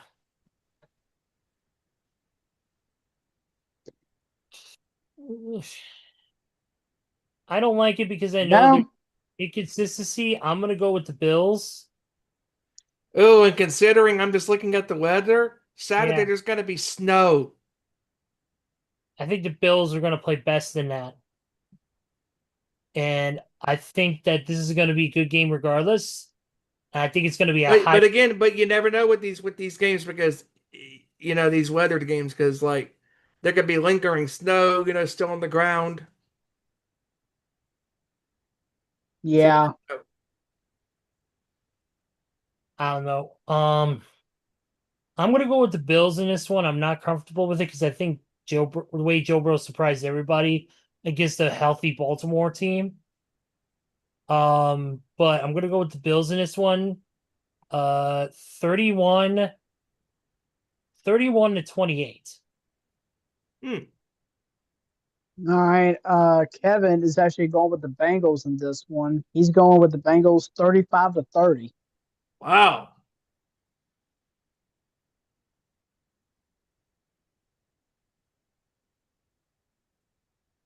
I like that score. Hmm. Hmm. What's Hijacker's score? Let's see here. Why do we keep going to? Here we go. Hijacker's score for this one. Let's see here. Okay, let me see. Buffalo. I'm trying to look it up. He has a 23-13. Buffalo over He's got the Cincinnati. okay. Okay. You know what? I'm going to go with the Bills too. I'm going to go with the Bills. I think it is going to be a close game though. By all means. But I'm going to go with the Bengals. I'm going to go 28-24. Yeah, I think that the Bills, with them being at home and they're used to being in the weather, it's going to be a close one. Give me the Bills to squeak out a victory because, again, the Bengals defense is not great at all. But the Bengals, I think, are going to come out fighting. Give me the Bills on a game winning Matt Prater 55-yard field goal, 33 Whoa. to 32. Oh, wow. Check out that score. Oh, no. And their win is. Oh, dang. Well, I guess I will take over games here for a little bit. Let's see. Oh, there he is. I bo- oh, yep, there. All right, sweet. Sorry about that. My internet all of a sudden just decided to disconnect. You're good.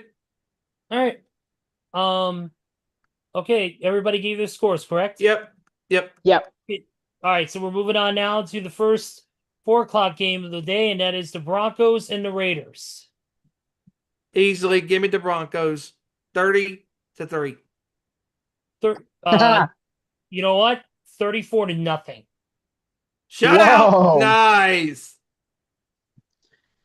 34 I'm gonna go to with the nothing Broncos in this all one. day.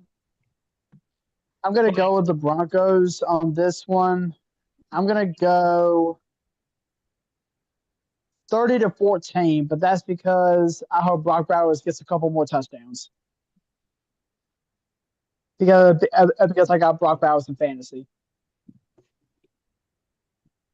So you're picking. I pick the Broncos though. I'm picking the Broncos 30-14. Okay. Let's see.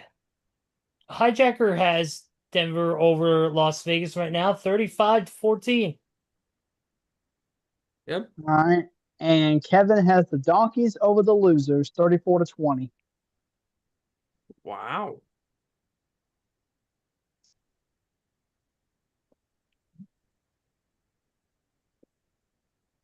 All right. Up next, are we going to the NFC West or the NFC North? NFC North. To the All oldest right. to the oldest rivalry in the history of the NFL. The Bears and the Packers at Lambeau. And speaking of the Ooh. Bears and Packers, it was announced today that for the special Saturday game that will be played on December 20th, the Packers Bears game at Soldier Field has been flexed to 8:20 p.m. Eastern Time. Prime time. Nice.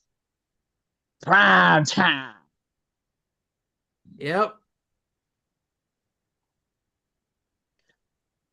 Oh Ooh, you man. talk about a This tough one to pick. You know I got to pick my Bears. I got to pick them in this one. As good as Jordan Love and all this is, I think Ben Johnson has got these guys on another level of confidence and power. On a new level of confidence and power, shall we say. Appreciate the Pantera reference right there. You're very welcome, good sir. Give me the Bears in this one. 27-24. Game-winning field goal from Cairo Santos. Love it. Nice. Let's see. Kevin is riding with the Bears as well. He's got the Bears over the Slackers, 27-21. Wow, almost similar score. Insane.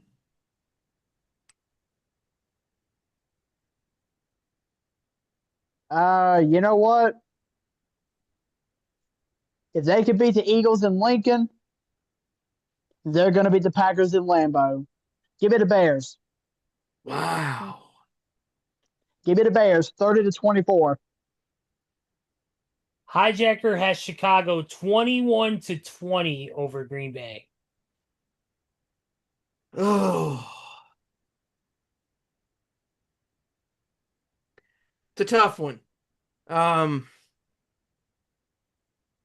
As much as I love the story of Chicago, I think for 1 week. 1 week only. I think Green Bay is going to slow the train down just a bit. But Chicago is going to come to play. I think it's going to be a fantastic game, and I'm calling it right now. It is going to be the best game of the week and arguably of the season. That's why I had this game going into overtime. And I am picking Green Bay to squeak it out. 34-31 in overtime. But with that being said, would I be surprised if Chicago wins? Hell no. I mean, again, look who their coaches is. Ben Johnson. He's already proven everybody wrong. Man, if they go into Chicago or Green Bay, excuse me, and they beat the Packers, that's it. That's it. You might as well go ahead and give him Coach of the Year.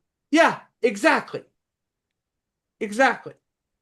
As a matter of fact, I feel like Ben Johnson's already deserved Coach of the Year. I agree. Turning the franchise around that was dead last and he couldn't even beat any of the teams in NFC North to now having currently the number 1 seed in the entire NFC. And no matter what happens with Chicago, they're going to have their best record since 2018. Exactly. Oh, for sure. What does Kevin have? He picked the Bears over the Slackers, 27-21. Okay, good. Steven, I'll be seeing you in my office. hey, you know what? With that being said, I hope I'm wrong. Because man, I just as a story for this team this year, I mean, Chicago has had one hell of a year. If they could go into Lambeau Field and own the Packers, that would make me happy.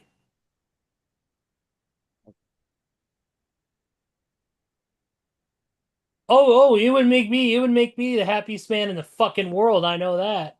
Yep. Right? Send those moldy fucking cheeseheads back to where they came from and take your Lambo tax and shove it up your ass. Yep. All right. Well, up next, NFC West. That's right. Rams in the cards.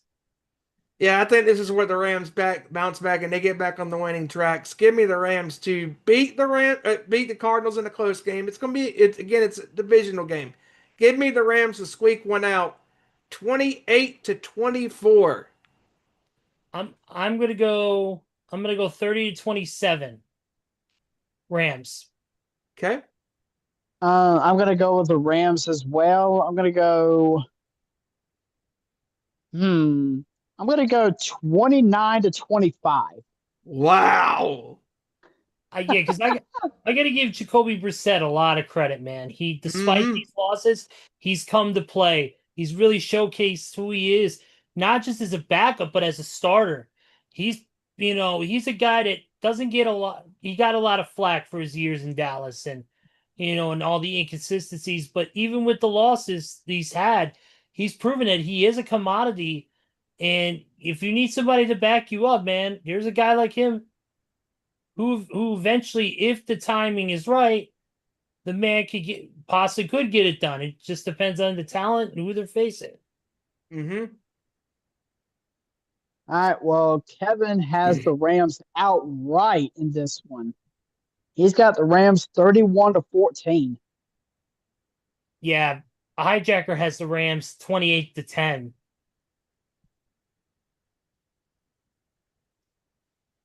All right. Oh, Sunday Night Football, and this one is going to be a doozy.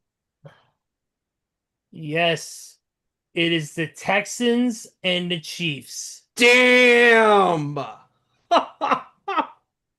But you know what? I'm going to go ahead and do this one first.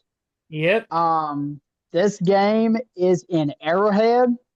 So give me the Chiefs at home in this one. I'm going to go Chiefs 31 over the Texans 20. Mm.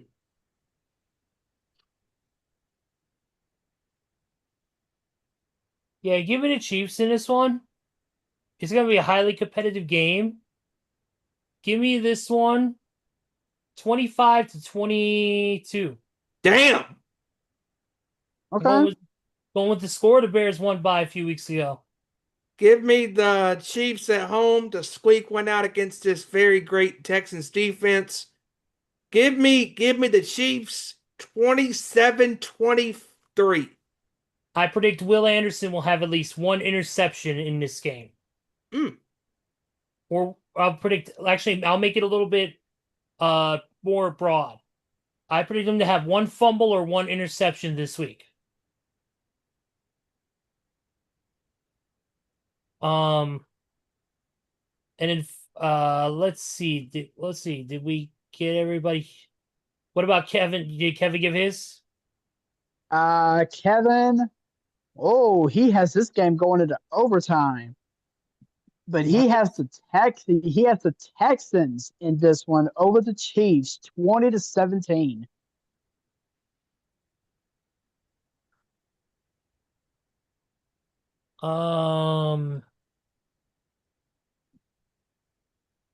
Let me see here. I'm kind of looking at. Okay. Hijacker has Houston over Kansas City. Wow. 24-21. I love this week how we are constantly going against the grain with some of these games. Like this is really going to be the week, I think, that really determines on how we finish in these standings. Yep, I think so too. This is going to be the week. And I knew it was going to happen eventually that we were going to go against the grain quite a bit of times in one of these weeks, and it just so happened to be this week. All right, now we're finishing off with Monday Night Football. Yep. And it is the Philadelphia Eagles heading to LA to take on the Chargers. Ooh. Mm.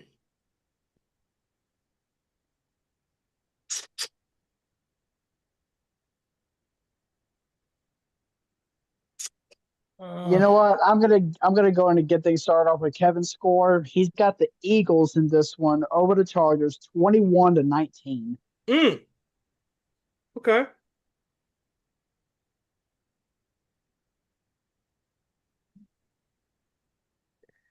Yeah, and I'm gonna go with the Eagles as well because there is uncertainty right now over if Justin Herbert is going to be able to play or not. And I think this is going to be a bounce back game for the Eagles that they need, especially if they want to stop Dallas's hot run and continue their rise to become the first team in the NFC East to repeat after over 20 plus seasons. But I'm going to go with the Eagles as well. I think it is going to be a close one, though. I'm going to go 23-16 Eagles. Hijacker has a 28-20 Philly over the Chargers. Yeah, I'm gonna follow suit. Give me the Eagles because again, we don't know the status of Herbert and how if he's gonna play in this game or not. But that being said, I got a similar score to Hijacker. Give me the Eagles 28-22. Wow, look at that score. Yeah, give me the Eagles in this one. I think AJ Brown's gonna have over 100 yards. Saquon is gonna have a good game. Uh, give me Philly in this one. 26-20. Mm. I think the All right, key, and that'll do it. And that'll do it for week 14. absolutely, wrap it up in the books. And of course, next week we will be doing our review of this week's picks and the week after, and it's going to be interesting as we head into these next few weeks. You know, between not only the football, basketball still going on, we also head into the next few weeks are going to be busy with wrestling. We got NXT deadline coming up. We have John Cena's final match, GCW Nick Gage Invitational. Pro Wrestling Revolver has a show next week as well. A lot of good things going on in wrestling, a lot of great things. As we mentioned on the top of the show, TNA has signed a $30 million TV deal with AMC. They will officially debut on January 15th. Thursday Night Impact will debut live on AMC. So check your local listings and everything for it on your cable or streaming service. Also, too, we're gonna be busy. We're gonna be busy covering all of the sorts of things coming up. Oh, you know what? Today was also the change in the brackets in the college football playoff. That's right. That was Oh, supposed yeah. that was done earlier today, and I believe Pat McAfee was one of the first ones to really talk about it on the interwebs. And as of right now, as of this point, Texas Tech has moved into the number 4 spot.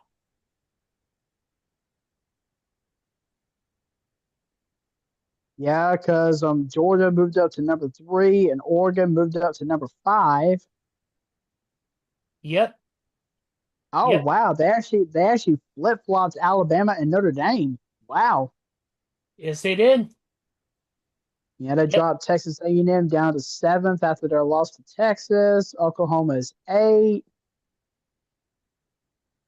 Well, And I'm, let's talk about those two big games that are obviously there's going to be a lot of bowl games coming up, but the biggest matchup coming up, in my opinion, is going to be the Big Ten championship between number 1 Ohio State with Julian Sayin at quarterback and number 2 Indiana with Fernando Mendoza at quarterback. Two men who are in the running for the Heisman Trophy. And, yeah. and let's In yeah, regards to that game, let me be the first to say yawn. yawn. Yes, I think that yawn. game is Because going to be fantastic. Ohio State's going to beat them by like 3 scores. Just you watch. I think it's going to be a close game. I think Indiana's going to pull it out. Wow. Well, I think well, Indiana's got the shot to pull it out. I think they're going to do it. I think they're going to do it on a game-winning touchdown, but it's going to be close. well, we shall I see. But the game I'm looking forward to the most, and you already know, number 3 Georgia, number 9 Alabama, SEC championship in Atlanta, Georgia. Let's go, baby. That's going to be a good one too. I agree on that. That's going to be a great game. It's going to be The this college playoff bracket is looking very interesting right now, and it's going to evolve as the next week or so progresses until we finally get. And actually, as a matter of fact, before next week's show, the final rankings, the actual bracket will be released because the playoff selection show is going to be at 12 o'clock on Sunday on ESPN. after That's right. all the conference championships are played. So by next week, we'll be able to really know who's playing who in the college football playoff. Yep.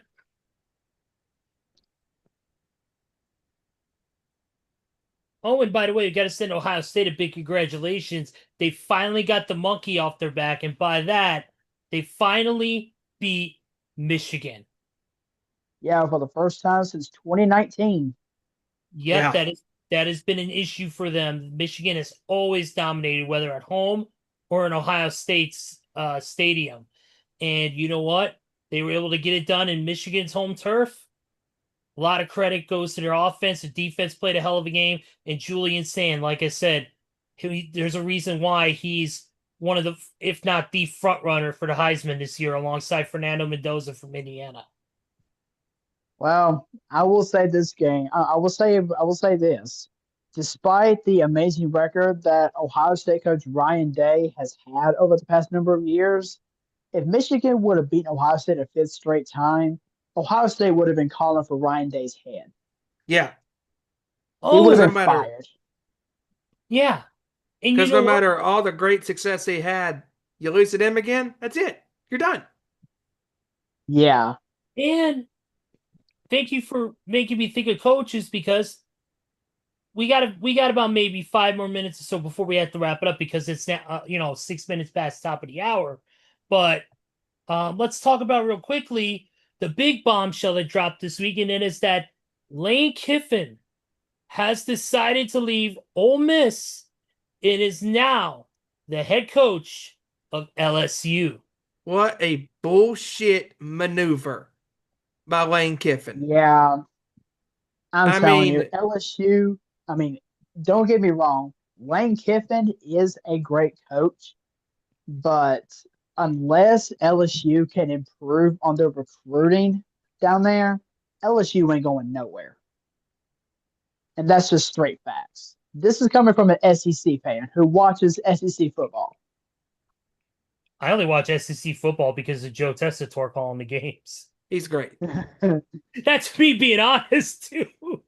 I'm not even a college fan, dude. And the only reason I'm watching it is because Joe Tessitore calls games for SEC on ABC. And he does a great job too. Yeah, of course. I mean, come on, it's Joe Tess.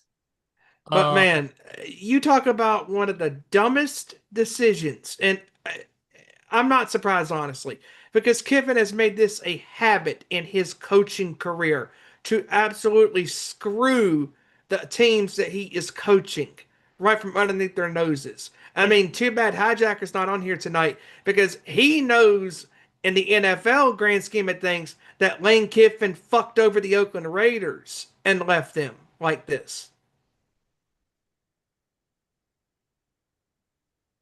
Lane Kiffin leaving Ole Miss for LSU is it that is like that makes being a Packers fan look like a parking ticket. And not just that, but kudos to Ole Miss saying, "Nah, dude, you're not going to be coaching us the rest of the year. Screw you." And, because you left our school for, for LSU. And kudos to Ole Miss for standing up for the kids and the rest of the fans because they said, "Okay, if you would have stayed, fine, you can coach." But the minute he decided to leave, you're done. You're absolutely done no matter how great you did this year. So let's just say if Ole Miss went on to win the whole thing, don't even give this guy a ring. He doesn't deserve it. He screwed over Ole Miss. Yeah, I definitely agree on that. But I think that pretty much wraps it up for today, guys. Do you have anything else you want to talk about real quick before we roll out of here today? I think I'm good.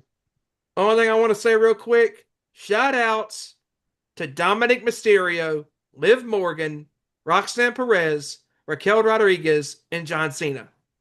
That was awesome at Survivor Series. Yes, definitely. In that banger of a match between Nikki Bella and Stephanie McCurt, it was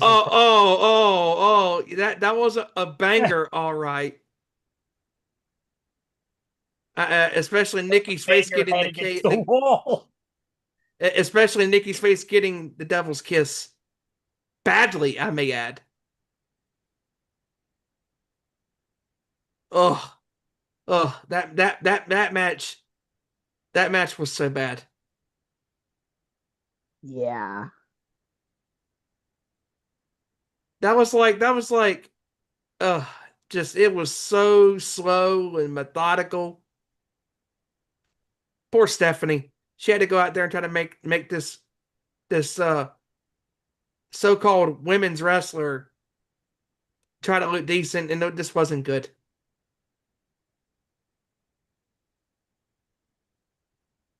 Yeah, definitely. The Um, War Games matches I thought overall were fine. I liked both matches. Corcio Sky with the crazy trash can spot. That was amazing. oh, and Rhea Ripley, entrance of the night with Mm-hmm. the Ark the Clown inspired gear straight from one of her favorite movies, Terrifier. So it was awesome. That was cool. Also the return of Liv Morgan was awesome to see. Glad she's back in the picture again. It's been a business that she tore up that shoulder. Um, but so there's a lot going on right now. We move forward now to building towards seeing this last match, the 1 year anniversary of Netflix in January. Oh yeah. Uh, Also, real quick, Braun Breaker's promo last night was epic. yep, That was his crowning moment of his career. And yep. so was Sokola and Gunther, despite having to be dealt with a hand of Penta's injury last week. They went out there and they had a hell of a match.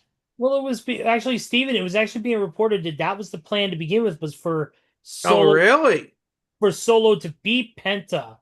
Hmm. But that was the plan from the beginning, apparently, for Solo to beat Penta, but it didn't go exactly.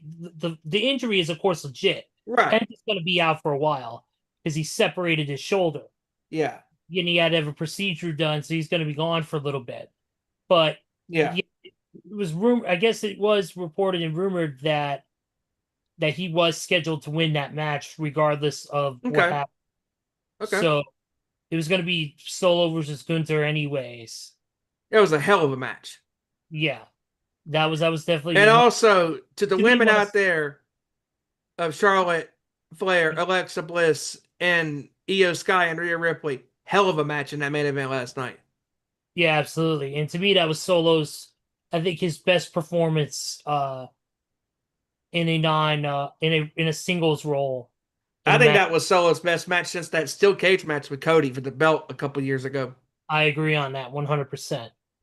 It's because he's matured and became a better wrestler and talker. Mm-hmm. And to me, he's gotten so much better. Mm-hmm. But also, like I said, we're building towards Cena's last match on December 13th, the 1 year anniversary of Raw on Netflix, where we will see And the Braun. shocking win, sorry, real quick, of LA Knight and Jey Uso. That was crazy that LA Knight went over. Yeah. And now we see Jey Uso crashing out. We will see that from week to week to see what's Yep. happening. Yep. Other than that, I'm good to go. Yep, same here. Just as we know, today is the second day of December, getting towards the holidays. We're Amazing. getting towards Christmas coming up soon. We're gonna try and do some sort of theme show. We'll figure it out. Um, we'll come up with some ideas and we'll let you guys know within the next week or so what might happen and what may not happen. But for right now, we're gonna get out of here. It's 15 minutes almost past the hour. We got wrestling on. NXT's currently on. We're gonna try to catch the rest of that right now. So final thoughts from Joey. You go ahead and roll it on. Great show with you guys. Great. I was glad that I was able to come on for the second hour to do a little bit of highlights and give our prediction battles. But yeah, that's pretty much it for me. Great show with you guys again, as always. Um, Looking forward to seeing what the future is going to bring starting with next week. But until then, peace out. I'm done. All Steven, right. you know what to do, Yep. brother. Yep. Great show with you guys. Glad to have you guys on. Glad that Hijacker and Kevin were able to give their scores for this upcoming week. And it's going to be very fascinating to see how we all do this week. There's a lot of games going down this week. It's the final week of teams having byes. And thank God our 49ers, mine and Kevin's 49ers, finally got a bye week. Much deserved after all they've gone through the first 14 weeks of the season. And it's going to be very interesting to see how the rest of this season goes down. We have officially hit the final month of the year, and it's crazy to even say that. I mean, the final month of 2025 is here, and we have had such a great time this NFL season, having a great time with you guys, and not just the NFL season, but all year long, having these fun themed shows that we've done throughout the year. We'll have to do those again at some point as the years go on. Like maybe revise our fantasy team of wrestlers that they were on sporting teams. Do that again. That'd be kind of cool again next year as the draft happens. I mean, of course, covering the March Madness tournament, that's always fun. But we have a lot of fun doing this show, and very looking forward to when we do our top 5 moments of the year later on for our final show of the year in December. But just looking forward to what we got going on this month and to wrap up the year. I mean, it's also hard to believe and fathom and saying that Christmas will be here. I mean, my God. I mean, it's amazing just how time just flies by. And just had a great time with you guys here tonight, recapping the NFL, talking a little UFC, a little NBA, a little college football talk, all that good stuff. You can follow us on Twitter or X at Owen_Sports Show, Facebook.com, Instagram, and the YouTuber at Our Nation Sports Show. You can watch our shows as we have them live every Tuesday. Most Tuesdays, that's when we're live at 7 o'clock on the East, 6 Central, 4 p.m. Pacific. You can also follow the Nation's Corner on Twitter at Nation's Corner, Facebook, the Instagram, and the YouTube page are all at the Nation's Corner. The guys in the gala are live most Saturday nights, where it is all right talking a little pro wrestling. RASSLAN, that spells wrestling. And I know Front Row and our very own John are going to have some stories to tell from WrestleCade from this past weekend in Winston-Salem, North Carolina. Lots of great stuff happening down there over the weekend. Survivor Series happened this past Saturday. And obviously AEW is heading into World's End at the end of the year.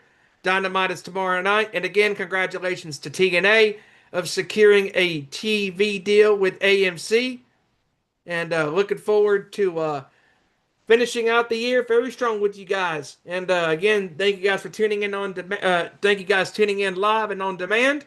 And with that being said, Ezra, wrap this up, my friend.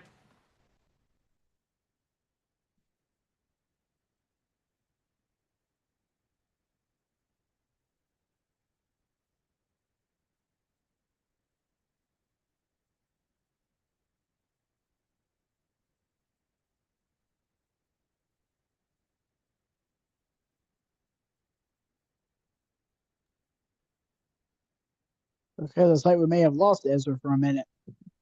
Yep, I think we lost him for a minute. But yeah, it's crazy how time flies by.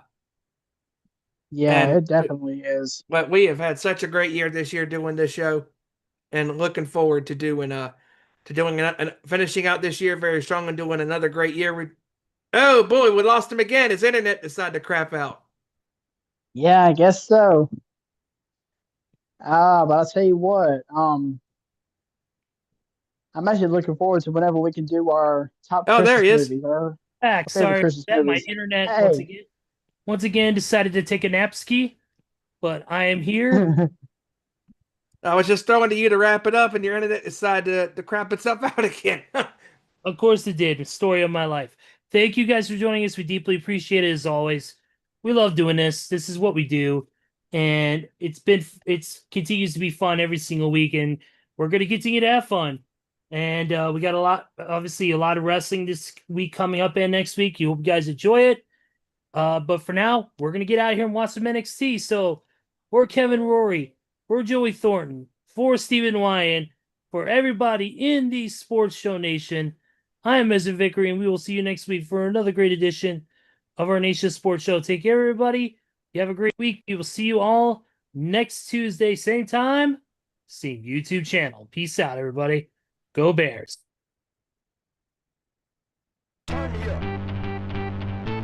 Turn me up. Turn me up. Turn me up.